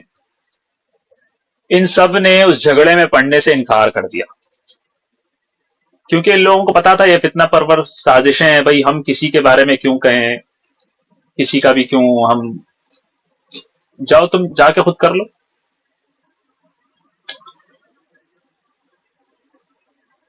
سب نے انکار کر دیا۔ حضرت عثمان کو فتنہ و فساد دبانا تھا، لوگوں کی صحیح شکایات کو دور کرنا تھا، ہر حال میں ان کو یہ بات منظور تھی، اسی لیے انہوں نے سارا اعلان کروا دیا تھا۔ انہوں نے ان مفسدین کے اجتماع کی خبر سنی، جو بھی وہ لوگ آئے تھے، حضرت علی کو بلا کر کہا کہ آپ اس جماعت کو جو بھی ان کے مطالبات ہیں دیکھیں، کریں، راضی کریں اور بھیج دیں واپس ان کو، ان کے جو جائز مطالبات ہیں ان کو پورے کریں، میں ان کے جائز مطالبات کو تسلیم کرنے کے لیے تیار ہوں۔ حضرت علی کی وساطت سے ان لوگوں نے حضرت علی کو بتایا، جو بھی تھا حضرت علی نے ان کو راضی کروا دیا اور وہ لوگ واپس مصر گئے، کیونکہ یہ لوگ مصر سے آئے تھے، میں نے بتایا تھا۔ اب اس کے بعد حضرت عثمان نے جمعہ کے روز مسجد میں خطبہ دیا اور تفصیل کے ساتھ اپنی ساری اسکیم بتائی، اپنا سارا اصلاحی لائحہ عمل پیش کیا، وضاحت کی۔ لوگ خوش ہو گئے کہ اب تو یہ جھگڑوں کا خاتمہ ہو گیا، اب نئی اصلاحوں کی کوشش ہو رہی ہے، اور بنو امیہ کا جو زور تھا وہ ٹوٹ گیا۔ لیکن دوسری طرف جو 5 سال سے اسلام کے اس حسین سے باغ کو بے رونق کرنے کے لیے جو فتنہ پردازیاں ہو رہی تھی وہ بھی جاری و ساری تھی۔ ایک دن اچانک مدینہ کی گلیوں میں تکبیر کے نعرے اور گھوڑوں کی ٹاپوں سے ایسا شور برپا ہو گیا، لگ رہا تھا قیامت آ گئی۔ بڑے بڑے صحابہ گھبرا کر گھروں سے باہر نکل آئے، دیکھا مفسدین کی وہی جماعت پھر سے واپس آ گئی اور انتقام انتقام کی صدائیں بلند ہو رہی ہیں۔ حضرت علی رضی اللہ عنہ نے آگے بڑھ کر پوچھا، کیونکہ حضرت علی نے ان کو راضی کر کے بھیجا تھا، حضرت علی نے ان سے واپس آنے کی وجہ پوچھی۔ ان مصریوں نے بتایا کہ راستے میں دربار خلافت کا ایک قاصد ہمیں ملا ہے جو بہت تیزی کے ساتھ مصر جا رہا تھا، ہم کو شک ہوا کہ کہیں ہم لوگوں کے متعلق مصر کے گورنر کے پاس احکام تو جاری نہیں کر دیے گئے۔ ہم لوگوں نے اس کو پکڑا اور اس کی تلاشی لی، تو اس کے پاس ایک ایسا فرمان موجود تھا جس میں ہدایت دی گئی تھی کہ ہم لوگوں کو گورنر کو بتایا گیا تھا کہ ہم لوگوں کی گردنیں مار دی جائیں، اس لیے ہم اس بد عہدی اور فریب کاری کا انتقام لینے کے لیے یہاں پر آئے ہیں۔ حضرت عثمان کو اس واقعے کی اطلاع ملی کہ یہ لوگ واپس آئے ہیں اور انتقام کی اس طرح سے باتیں کر رہے ہیں، اور یہ کہا کہ ایسا کوئی خط ملا ہے۔ حضرت عثمان نے بہت تعجب کیا، حیرت سے کہہ رہے ہیں کہ مجھے تو اس کے بارے میں کچھ پتہ ہی نہیں ہے، قسم کھا کر انہوں نے کہا کہ مجھے اس خط کا بالکل بھی نہیں پتا۔ حضرت عثمان نے جب قسم اٹھا کر انکار کیا تو لوگوں نے قیاس کیا کہ یہ یقیناً کسی کی شرارت ہے، مروان کی شرارت ہو سکتی ہے۔ مصریوں نے کہا کہ چاہے جو کچھ بھی ہو، خلیفہ اس قدر غافل ہو کہ اس کی لا علمی میں ایسے اہم امور پیش آ جائیں. اب ان کو تو موقع مل گیا نا، بدماش ہے، ممکن ہے ان لوگوں نے ہی خود یہ ساری چیزیں کی ہوں، اس طرح سے پیش کیا ہو، راستے میں گئے واپس آئے اور اس طرح کی باتیں، اور آ کے کہہ رہے ہیں خلیفہ کی لا علمی. یہ کیسی غفلت ہے؟ خلیفہ ایسا کیسے ہو سکتا ہے کہ اس کو اس بات کی خبر بھی نہ ہو اتنے بڑے بڑے امور کی؟ ایسا انسان جس کو اتنے بڑے اہم امور کی خبر تک نہیں ہے، وہ کسی بھی طرح خلافت کے لیے موضوع ہی نہیں ہے، مناسب ہی نہیں ہے. حضرت عثمان کو انہوں نے مسند خلافت سے کنارہ کش ہو جانے کا مطالبہ کیا کہ آپ خلافت سے دستبردار ہو جائیں، کیونکہ ان کا مقصد یہی تھا. فتنہ سمجھ میں آ رہا ہے سارا، میں آپ کو تفصیل کے ساتھ، بلکہ تفصیل اور اختصار دونوں کے درمیان والی چیز بتا رہا ہوں، جس کے اندر بہت زیادہ پیچیدگیاں نہیں ہیں، خلاصہ اور نچوڑ پیش کرنے کی کوشش کر رہا ہوں. حضرت عثمان سے انہوں نے کہا کہ آپ خلافت سے دستبردار ہو جائیں، ہٹ جائیں خلافت سے، چھوڑ دیں خلافت کو. حضرت عثمان نے اس وقت کہا کہ جب تک مجھ میں آخری سانس باقی ہے اس وقت تک میں اس خلعت کو اپنے ہاتھوں سے نہیں اتاروں گا، اپنے سے نہیں اتاروں گا جو اللہ نے مجھے پہنائی ہے. اور رسول اللہ صلی اللہ علیہ وسلم کی وصیت کے مطابق میں اپنی زندگی کے آخری لمحے تک صبر کروں گا. جو شروع میں صاحب کتاب نے جو بات کی تھی، وہ اتنے بڑے واقعے کے بعد تھی یہ، اور دیکھو انہوں نے کتنا مختصر کیا. بہرحال حضرت عثمان نے جب انکار کیا کہ میں خلافت سے دستبردار نہیں ہوں گا، اپنے آخری سانس، آخری رمق تک میں باقی رہوں گا اپنی خلافت پر، میں نہیں چھوڑوں گا خلافت کو، اپنے نبی کی وصیت کو، تو ان فساد پروروں، فتنہ پروروں نے حضرت عثمان کے گھر کا محاصرہ کر لیا، سخت محاصرہ، 40 دن تک مسلسل قائم رہا یہ محاصرہ. اور اتنا سخت محاصرہ تھا کہ 40 دن تک اندر پانی پہنچنا جرم تھا، کھانا پانی پہنچنا جرم تھا. ایک دفعہ حضرت ام المؤمنین حضرت ام حبیبہ رضی اللہ عنہا اپنے ساتھ کھانے پینے کی کچھ چیزیں لے کر حضرت عثمان تک پہنچنے کی وہ کوشش کر رہی تھی، لیکن ان مفسدوں کے دل میں ایمان کا نور ہی ختم ہو چکا تھا. انہوں نے رسول اللہ صلی اللہ علیہ وسلم کے حرم محترم کا بھی پاس و لحاظ نہیں رکھا اور ان سے بے ادبی کر کے، ان کے ساتھ مزاحمت کر کے ان کو واپس کر دیا. کبھی کبھار ہمسائے گھروں سے کچھ رسد، کچھ پانی وغیرہ کی امداد پہنچ جاتی.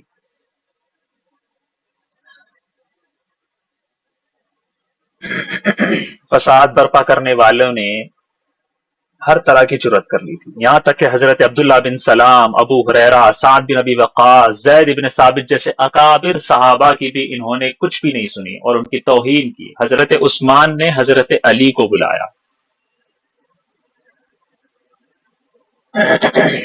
حضرت علی گئے، مطلب وہاں پر جا رہے تھے تو گھر کے پاس ہی ان کو روک لیا، اندر جانے سے روک دیا. حضرت علی نے کہا ہے بہت دفعہ، لیکن ان کو روک دیا گیا. حضرت علی مجبور ہو کر اپنا سیاہ امامہ، جو سیاہ امامہ ہوتا ہے، اس کو نکالا اور نکال کر ایک قاصد کو دے دیا کہ تم جاؤ اور باہر کی تم جاؤ اور باہر کے حالات کے بارے میں ان کو خبر دے دو، میں نہیں آ سکتا. حالات ایسے تھے کہ مدینہ کو چھوڑ کر بہت سارے صحابہ چلے گئے تھے. ایک تو اسلامی مملکت کا رقبہ پھیل گیا تھا، بہت سارے صحابہ مدینہ سے باہر تھے. حج کا موسم قریب تھا، حضرت عائشہ رضی اللہ عنہا بھی سفر حج کے ارادے سے نکل گئی تھی، ان کے ساتھ بھی کچھ صحابہ چلے گئے تھے. اور جو اکابر صحابہ تھے انہوں نے اس قسم کے فتنہ پرور حالات میں گوشہ نشینی کو مناسب سمجھا.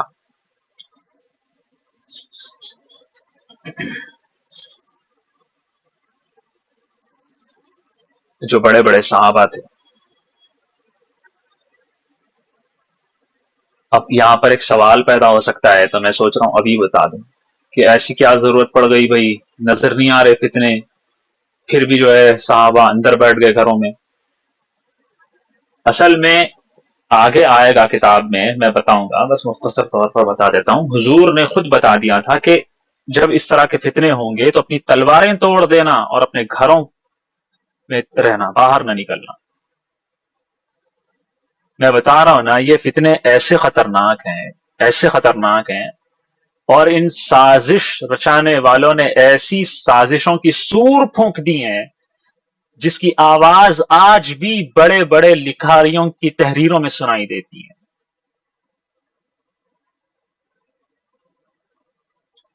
اتنی پرانی ان کی سازشیں ہیں، اور آج بھی پڑھے لکھے اچھے خاصے لوگ وہی باتیں دہرا رہے ہوتے ہیں۔ میں کہہ رہا ہوں نا، حق و باطل میں تمیز بہت مشکل ہو جاتی ہے۔ ایسے فتنے، حضرت علی کا قول نہیں سنا؟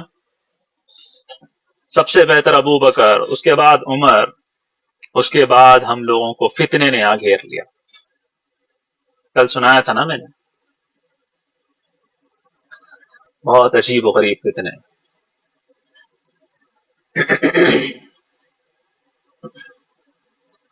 اسی لیے میں اکثر دعا کرتا ہوں، اللہم ارنا الحق حقا وارزقنا اتباعہ وارنا الباطل باطلا وارزقنا اجتنابہ، درس شروع کرنے سے پہلے یا جو بھی ہو۔ بہرحال صحابہ نے یہ مناسب سمجھا کہ گوشہ نشینی اختیار کر لی جائے۔ اب اس وقت 3 بزرگ صحابہ تھے، صرف حضرت علی، حضرت طلحہ اور حضرت زبیر، یہ لوگ موجود تھے۔ ان کا حال یہ تھا کہ یہ بے تعلق رہ نہیں سکتے تھے اور مکمل تعلق کر بھی نہیں سکتے تھے، حالات پہ قابو بھی نہیں پا سکتے تھے، ایسا حال تھا ان کا۔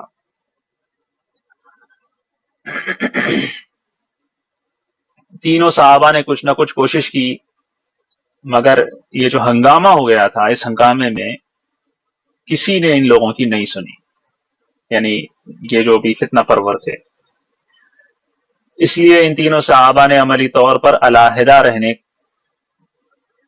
ہی رہے۔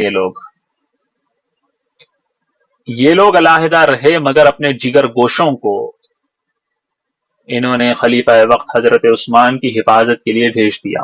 حضرت حسن رضی اللہ عنہ دروازے پر پہرا دے رہے تھے۔ حضرت علی، حضرت زبیر اور حضرت طلحہ کی بات کی تھی میں نے، کہ یہ 3 صحابہ تھے جو اس وقت دیکھ رہے تھے، ساری چیزیں آگے تھے، گوشہ نشین نہیں تھے۔ یہ لوگ عملی طور پر تو خاموش ہو گئے تھے، لیکن انہوں نے اپنے بیٹوں کو بھیج دیا تھا۔ حضرت حسن دروازے پر پہرا دے رہے تھے، حضرت زبیر نے اپنے بیٹے حضرت عبداللہ کو حضرت عثمان کے گھر پر جو جانثار موجود تھے ان کی افسری پر متعین کر دیا تھا۔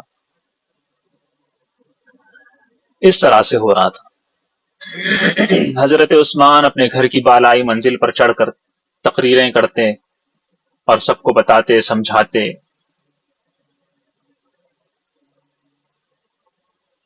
لیکن یہ جو فتنہ پرور لوگ تھے، ان کے اوپر ذرا برابر بھی اثر نہیں ہوا۔ آخر میں باغیوں نے دیکھا کہ حج کا موسم جو ہے وہ چند روز میں ختم ہونے والا ہے، اگر حج کا موسم ختم ہو گیا تو سب لوگ مدینہ کی طرف لوٹ کر آئیں گے، مدینہ کا رخ کریں گے، موقع ہاتھ سے نکل جائے گا۔ حضرت عثمان رضی اللہ عنہ کو قتل کرنے کے یہ لوگ مشورے کرنے لگے۔ حضرت عثمان نے خود اپنی کانوں سے سنا، حضرت عثمان مجمع کی طرف رخ کر کے مخاطب کر کے ان لوگوں کو فرمایا کہ آخر کس جرم میں تم لوگ میرے خون کے پیاسے ہو؟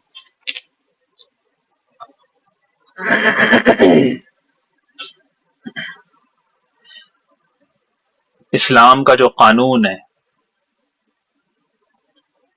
اس میں کسی کے قتل کی صرف 3 ہی صورتیں ہو سکتی ہیں، یا تو اس نے بدکاری کی ہوگی، اس کو سنسار کیا جائے، ختم کر دیا جائے، یا تو اس نے کسی کو بالقصد بالارادہ جان بوجھ کر قتل کیا ہو تو قصاص کے بدلے میں اس کو مارا جائے گا، یا تو وہ شخص مرتد ہو جائے تو اس کو قتل کیا جائے گا۔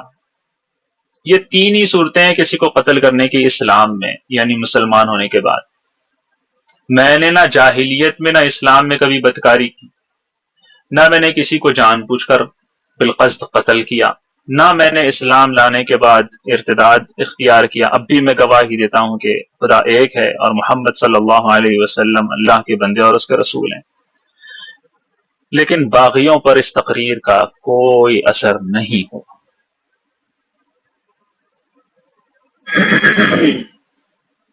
حضرت عثمان کے جو جانثار ساتھی تھے ان لوگوں نے مختلف مشورے دیے۔ مغیرہ بن شعبہ رضی اللہ عنہ نے آ کر عرض کیا، امیر المؤمنین، تین باتوں میں سے کوئی ایک چیز قبول کر لیجیے۔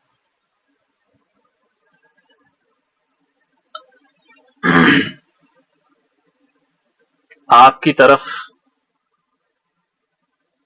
سے لڑنے والوں کی، آپ کی طرف دار اور جانثاروں کی ایک طاقتور جماعت یہاں پر موجود ہے، اس کو لے کر نکلیے اور ان باغیوں کا مقابلہ کیجیے اور ان کو نکال دیجیے۔ آپ حق پر ہیں، وہ باطل پر ہیں، لوگ حق کا ساتھ دیں گے۔ اگر یہ منظور نہیں ہے آپ کو یہ صورت، تو پھر اپنے گھر کے دوسرے حصے سے دروازہ پھوڑیے، دروازہ نکالیے اور دوسری طرف سے دیوار توڑ کر اس محاصرے سے نکل کر سواریوں پر بیٹھ کر مکہ معظمہ چلے جائیے، وہ حرم ہے، وہاں پر یہ لوگ نہیں لڑیں گے آپ سے۔ دوسری صورت تھی۔ تیسری صورت بتایا کہ شام چلے جائیے، وہاں کے لوگ آپ کے زیادہ وفادار ہیں، حضرت معاویہ وہاں پر موجود ہیں، امیر معاویہ رضی اللہ عنہ۔ یہ تین صورتیں ان کے سامنے مغیرہ بن شعبہ نے پیش کی۔ حضرت عثمان کے جواب کیا ہے سنیے۔ حضرت عثمان نے کہا، میں باہر نکل کر ان لوگوں سے جنگ کروں تو میں وہ خلیفہ نہیں بننا چاہتا جو امت محمدی میں خون ریزی کرے۔ جیسے کہ میں نے آپ لوگوں کو شروع میں بتایا، کیا بات ہوتی؟ مسلمانوں نے مسلمانوں سے جنگ کی، ان کا خون بہا دیا، پہلی بار ایسا ہوتا۔ تو حضرت عثمان نے کہا، میں ایسا خلیفہ نہیں بننا چاہتا جو امت محمدیہ میں خون ریزی کو ایجاد کر دے۔ کتنی بڑی چیز تھی، آپ اس لیول پہ سوچ کے دیکھیں۔ ہمیں اندازہ نہیں ہوتا، ہم کہتے ہیں ارے اٹھا کے مارنا چاہیے تھا، ایسی بات نہیں ہے، وہ بڑے حکمت و مصلحت اور ملہم لوگ تھے۔ آپ سوچیں، سب سے پہلے حضرت عثمان کے بارے میں آ جاتا نا کہ عثمان نے مسلمانوں کے خلاف اعلان کر دیا تھا کہ لڑو ان سے۔ اتنا تحمل والا مزاج رکھنے والا انسان آخر کیسے یہ بات کر سکتا ہے؟ اس کے مزاج کو بھی تو سمجھ کے دیکھو،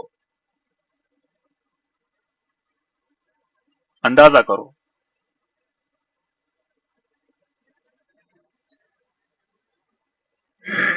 اگر میں مکہ معظمہ چلا جاؤں تو بھی اس کی امید نہیں ہے کہ یہ لوگ حرم الہی کی توہین نہیں کریں گے، جنگ سے باز آ جائیں گے، ایسا بھی نہیں ہے۔ یہ لوگ تو ہیں ہی ایسے، کچھ بھی کر رہے ہیں۔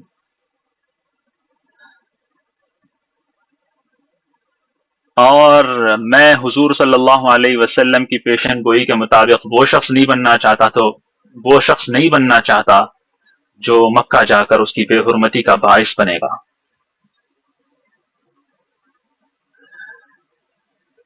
مکہ جانے کا کہا تھا، اس کی بھی یہ بات بتا دی انہوں نے۔ ان سے کہا گیا تھا، مغیرہ بن شعبہ نے کہا تھا شام چلے جائیے۔ حضرت عثمان نے جواب دیا، شام بھی میں نہیں جا سکتا، اس لیے کہ میں یہاں پر ہجرت کر کے آیا ہوں، یہ میرا دارالہجرت ہے، اس سے مجھے محبت ہے، رسول اللہ صلی اللہ علیہ وسلم کا پڑوس مجھے حاصل ہے، میں اس پڑوس کو، اس جوار کو میں نہیں چھوڑ سکتا۔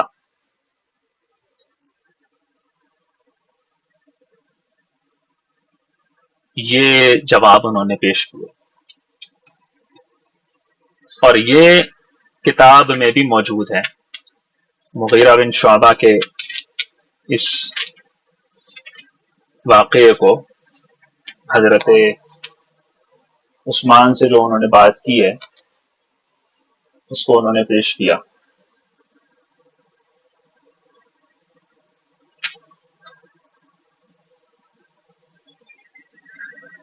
بہرحال تو اس طرح سے محاصرہ ہوا۔ محاصرہ کیوں ہوا، کیسے ہوا، میں نے آپ لوگوں کو یوں سمجھ لیجئے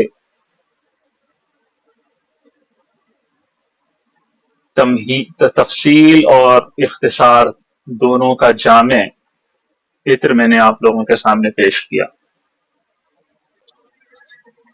صاحب کتاب فتنے کی ابتدا کے عنوان سے کہتے ہیں یہود اسلام کے سخت ترین دشمن ہیں، قرآن کریم سے یہ بات ثابت ہے۔ لَتَجِدَنَّ أَشَدَّ النَّاسِ عَدَاوَةً لِلَّذِينَ آمَنُوا الْيَهُودَ وَالَّذِينَ أَشْرَكُوا۔ اللہ اکبر۔ تحقیق یقیناً آپ تمام انسانوں میں سب سے زیادہ مسلمانوں سے عداوت رکھنے والا یہود اور مشرکین کو پائیں گے۔ یہود ابتدا ہی سے اس طاق میں تھے کہ جس طرح نصارہ کے دین کو انہوں نے بگاڑ دیا، کرسچنز کو انہوں نے خراب کر کے چھوڑ دیا، اسی طرح مسلمانوں کے دین کو بھی بگاڑ دیں اور ان کے اندر تفرقہ پھیلا دیں۔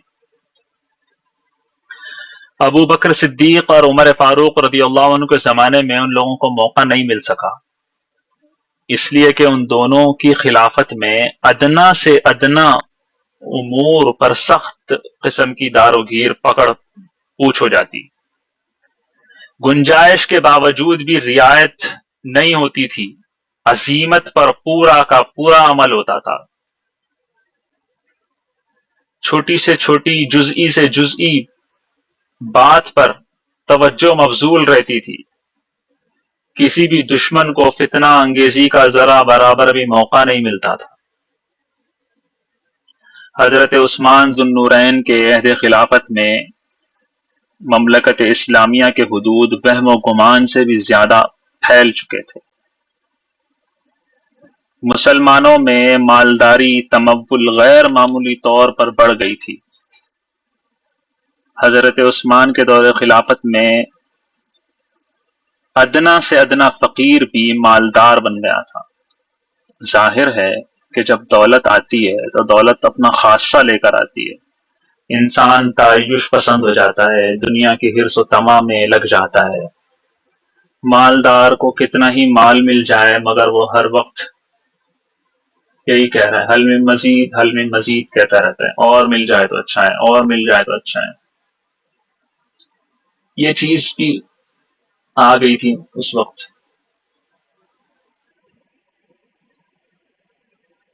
حضرت فاروق اعظم رضی اللہ عنہ پر اشداء علی الکفار والی صفت کا غلبہ تھا، حضرت عثمان ذو النورین پر رحماء بینہم والی صفت کا غلبہ تھا۔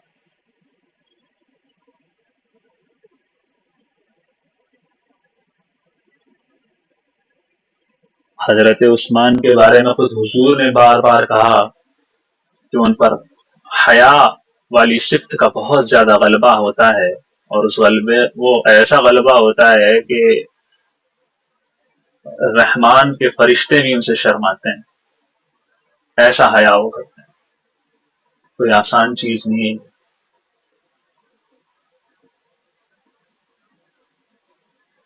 اس لیے جو پہلے باس پرس ہوتی تھی، دار و گیر ہوتی تھی، وہ حضرت ذو النورین رضی اللہ عنہ کے زمانے میں نہیں۔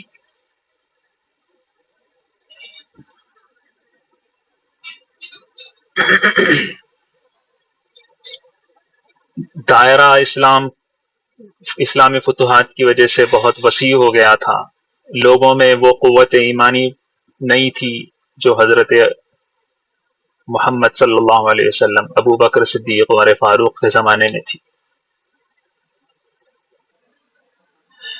تو حضرت عثمان بن عفان رضی اللہ عنہ نے یہ خیال کیا کہ ان لوگوں کی ایمانی قوت ویسی نہیں ہے، فرق آ گیا ہے، تو اس دور میں بجائے عزیمت کے رخصت ہی پر عمل ہو جائے تو کافی ہے۔ اس لیے انہوں نے حلم سے، بردباری سے کام لیا، سخت گیری سے کام نہیں لیا۔ اب ویسے ہی جو یہود تھے، ہمیشہ ناکام و نامراد رہنے کو اپنی قسمت میں لیے پھرنے والے یہود، دشمنان اسلام ویسے ہی جل بھن کے پریشان تھے کہ یہ ایسی کیسی شان و شوکت مل گئی ہے مسلمانوں کو، دل ہی دل میں گھٹتے تھے۔ ان کو حضرت عثمان کی اس طرح کی رخصت پر، اس طرح کی نرمی پر موقع مل گیا کہ کوئی نہ کوئی فتنہ پھیلا دیں۔ میں نے بتایا عبداللہ بن سبا یہودی تھا، حضرت عثمان کے زمانے میں مسلمان ہوا، اپنے ساتھ کچھ لوگوں کو اس نے لے لیا اور رخنہ اندازی فتنہ انگیزی شروع کر دی۔ حضرت عثمان کے انتظامات کے اوپر حرف اٹھانے لگا، کچھ نہ کچھ کہنے لگا۔ جو بھی گورنر صوبے دار تھے ان کے احکام پر، ان کی باتوں پر کچھ نہ کچھ کہنے لگا، ان کے اوپر الزام لگانے لگا، کسی پر کچھ الزام لگا دیا، کسی پر کچھ الزام لگا دیا۔ اب حضرت عثمان تو مدینہ میں رہتے، ان تک باتیں پہنچتی کہ فلاں والی نے ایسے کر دیا، فلاں گورنر نے ایسے کر دیا، بہت ساری باتیں، ولید بن عقبہ کے بارے میں کچھ کہہ دیا، ابو موسیٰ اشعری کے بارے میں کچھ کہہ دیا، بہرحال کچھ نہ کچھ کر کے ان کو معزول کروا دیتے۔ اب اتنی بڑی بادشاہت، اتنی بڑی خلافت ہے تو بہت سارے عہدے بھی ہوں گے، اور ایسے عہدوں پر لوگ کچھ فائز ہو گئے تھے جن سے کچھ نہ کچھ غلطیاں بھی ہو گئیں۔ ظاہر سی بات ہے، نئے نئے علاقے فتح ہو رہے ہیں، ان علاقوں کے لوگوں کو وہاں پر بڑا بنایا جا رہا ہے، ان کی صحیح سے تربیت نہیں ہوئی ہے، تو کچھ نہ کچھ تو ہوگا نا۔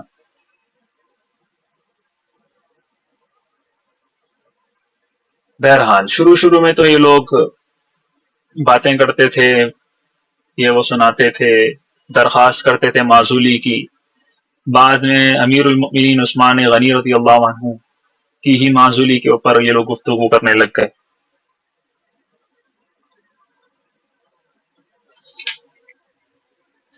صحیح کیفیت معلوم کرنے کے لیے صحابہ مجبور ہو گئے تھے، جب والیوں کے بارے میں بتایا جاتا کہ انہوں نے ایسے کیا ایسے کیا، جب بھی بھیجا جاتا تو کسی بھی وفد کو صحیح کیفیت معلوم کرنے کے لیے، تفتیش کے لیے، تو وہ وفد آ کے یہی کہتا کہ ہم نے عاملوں کو، گورنروں کو، حکام کو کوئی نازیبہ کارروائی کرتے ہوئے نہیں دیکھا، نہ عوام میں کسی قسم کا کوئی چرچا سنا، جس سے یہ بات صحیح طور پر ثابت ہو جاتی تھی کہ وہ جو شکایتیں ہیں وہ بے اصل ہیں، بے حقیقت۔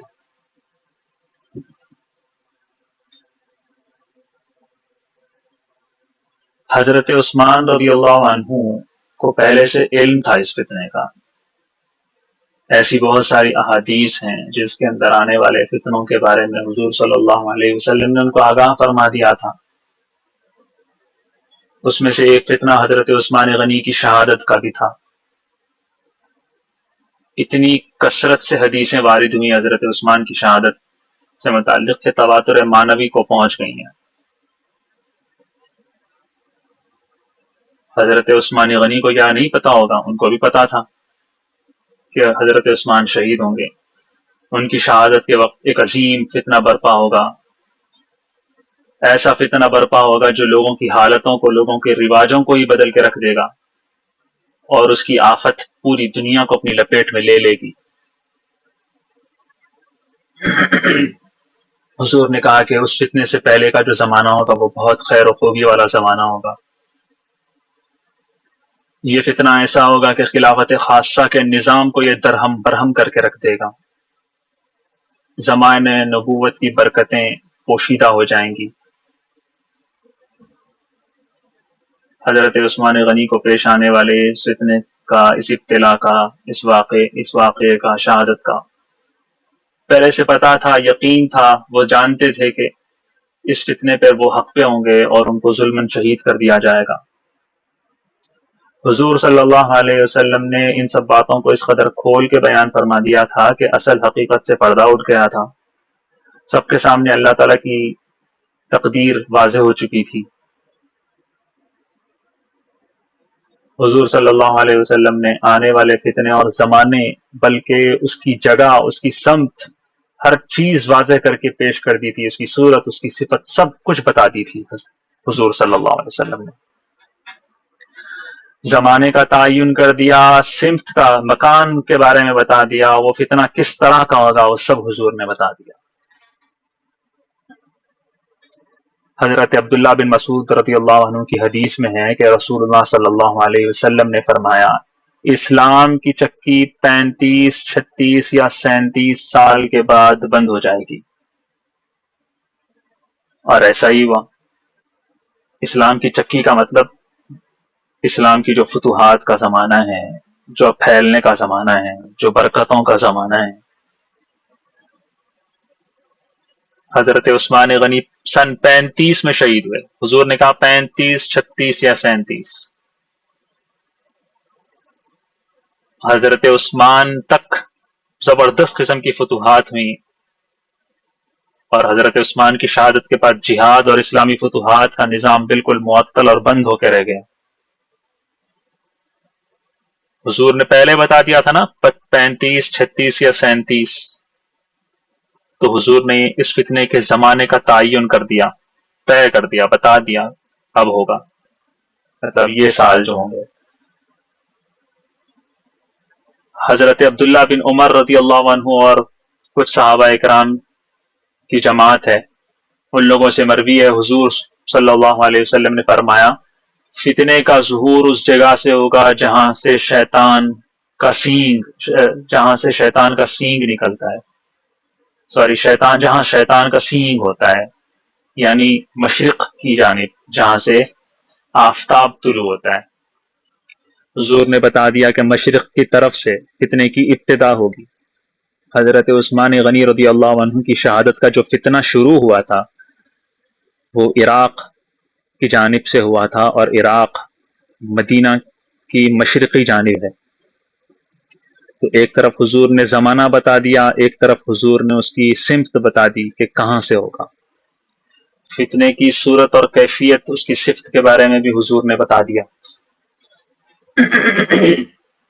حضرت حذیفہ ابن الیمان رضی اللہ عنہ راوی حدیث کے، رسول اللہ صلی اللہ علیہ وسلم نے فرمایا اس ذات کی قسم جس کے ہاتھ میں میری جان ہے، قیامت اس وقت تک قائم نہیں ہوگی یہاں تک کہ تم قتل کرو گے اپنے امام اور خلیفہ کو، اور باہم ایک دوسرے پر تلوار چلاؤ گے، اور تمہارے دنیا کے حاکم تم میں سے بدترین لوگ ہوں گے۔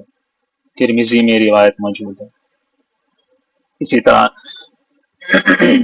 ایک اور روایت حضرت عثمان نے حضرت ابن مسعود سے فرمایا افسوس ہے تم پر کہ تم نے حضور صلی اللہ علیہ وسلم کا ارشاد سمجھنے میں لغزش کھائی ہے۔ حقیقت تو یہ ہے کہ حضور صلی اللہ علیہ وسلم سے میں نے خود سنا اور خوب اس کو یاد رکھا اور خوب اس کو سمجھا ہے۔ حضور صلی اللہ علیہ وسلم کے ارشاد کا وہ مطلب نہیں ہے جو تم نے سن کر سمجھا۔ حضرت پاک محمد عربی صلی اللہ علیہ وسلم کا جو ارشاد ہے ان قریب مسلمانوں کا امیر اور خلیفہ قتل کیا جائے گا اور کوئی حملہ کرنے والا ان پر حملہ کرے گا،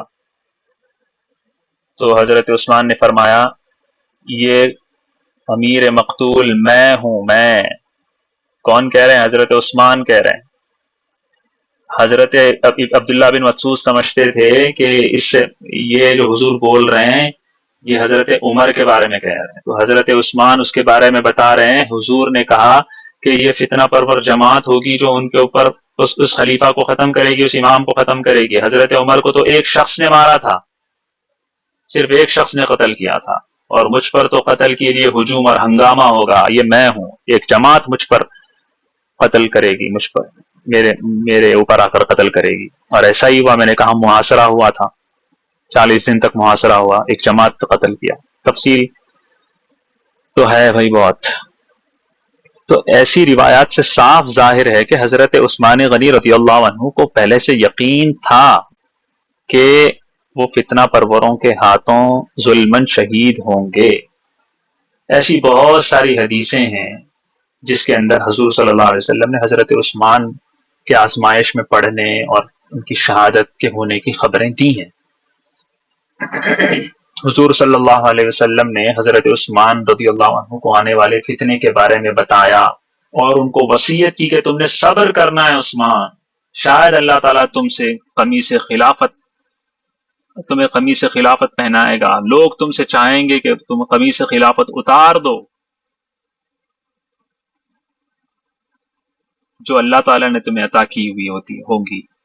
اس قمیص کو ہرگز نہ اتارنا۔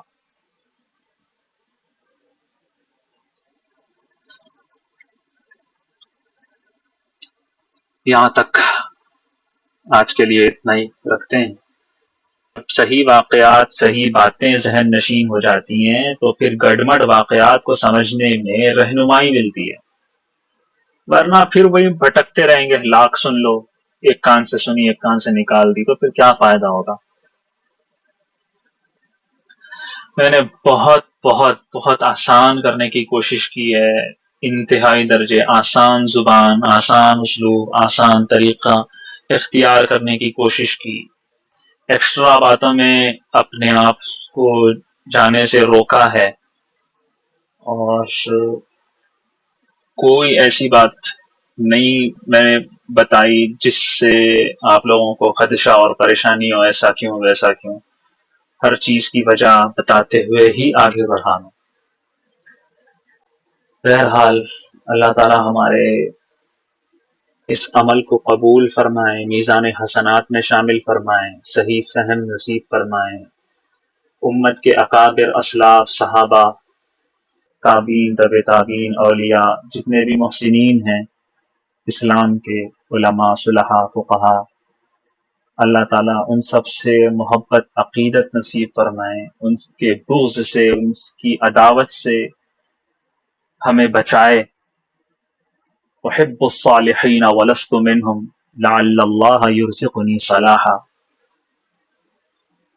یا لعل اللہ یرزقنی صلاحا۔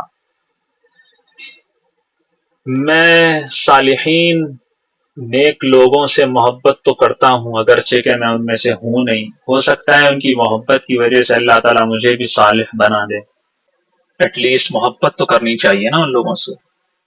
ساری باتوں کا خلاصہ آپ لوگوں کے سامنے یہ ہے کہ حضرت عثمان حق پر تھے، حضرت عثمان کے خلاف سازشیں رچائی گئیں، ان کے عاملین، گورنروں کے خلاف سازشیں رچائی گئیں، اس سازشوں کے کچھ اسباب تھے جن میں سے خلافت کی جو سرحدیں تھیں وہ بہت زیادہ وسیع ہو چکی تھیں، اس کے علاوہ مال و دولت کی فراوانی ہو چکی تھی، یہودیوں مجوسیوں نے بہت زیادہ فتنہ پردازی کی، جس کے نتیجے میں ان لوگوں نے بہت سارے کام کیے اور فتنے پیدا کیے، باتیں کی، اور آخر میں مدینہ تک پہنچ گئے اور مدینہ میں محاصرہ کر لیا، اور اس طرح سے حضرت عثمان رضی اللہ عنہ کو شہید کیا۔ یہ حضرت عثمان رضی اللہ عنہ کے زمانے میں فتنہ پیدا ہوا، اور اس طرح سے اس فتنے نے یہ پوری حرکت کی ہے، سنگین حرکت کی ہے، اور حضور نے پہلے ہی بتا دیا تھا کہ اس طرح کا کوئی فتنہ ہونے والا ہے، حضرت عثمان اس پر حق پر ہوں گے، انہی کا ساتھ دینا اور اس فتنے میں اپنے آپ کو گوشہ نشین رکھنا، تلواروں کو توڑ دینا وغیرہ وغیرہ انشاءاللہ تعالی آئے گا۔ تو یہ ساری باتیں تھیں، ہم نے آج اتنا پڑھا۔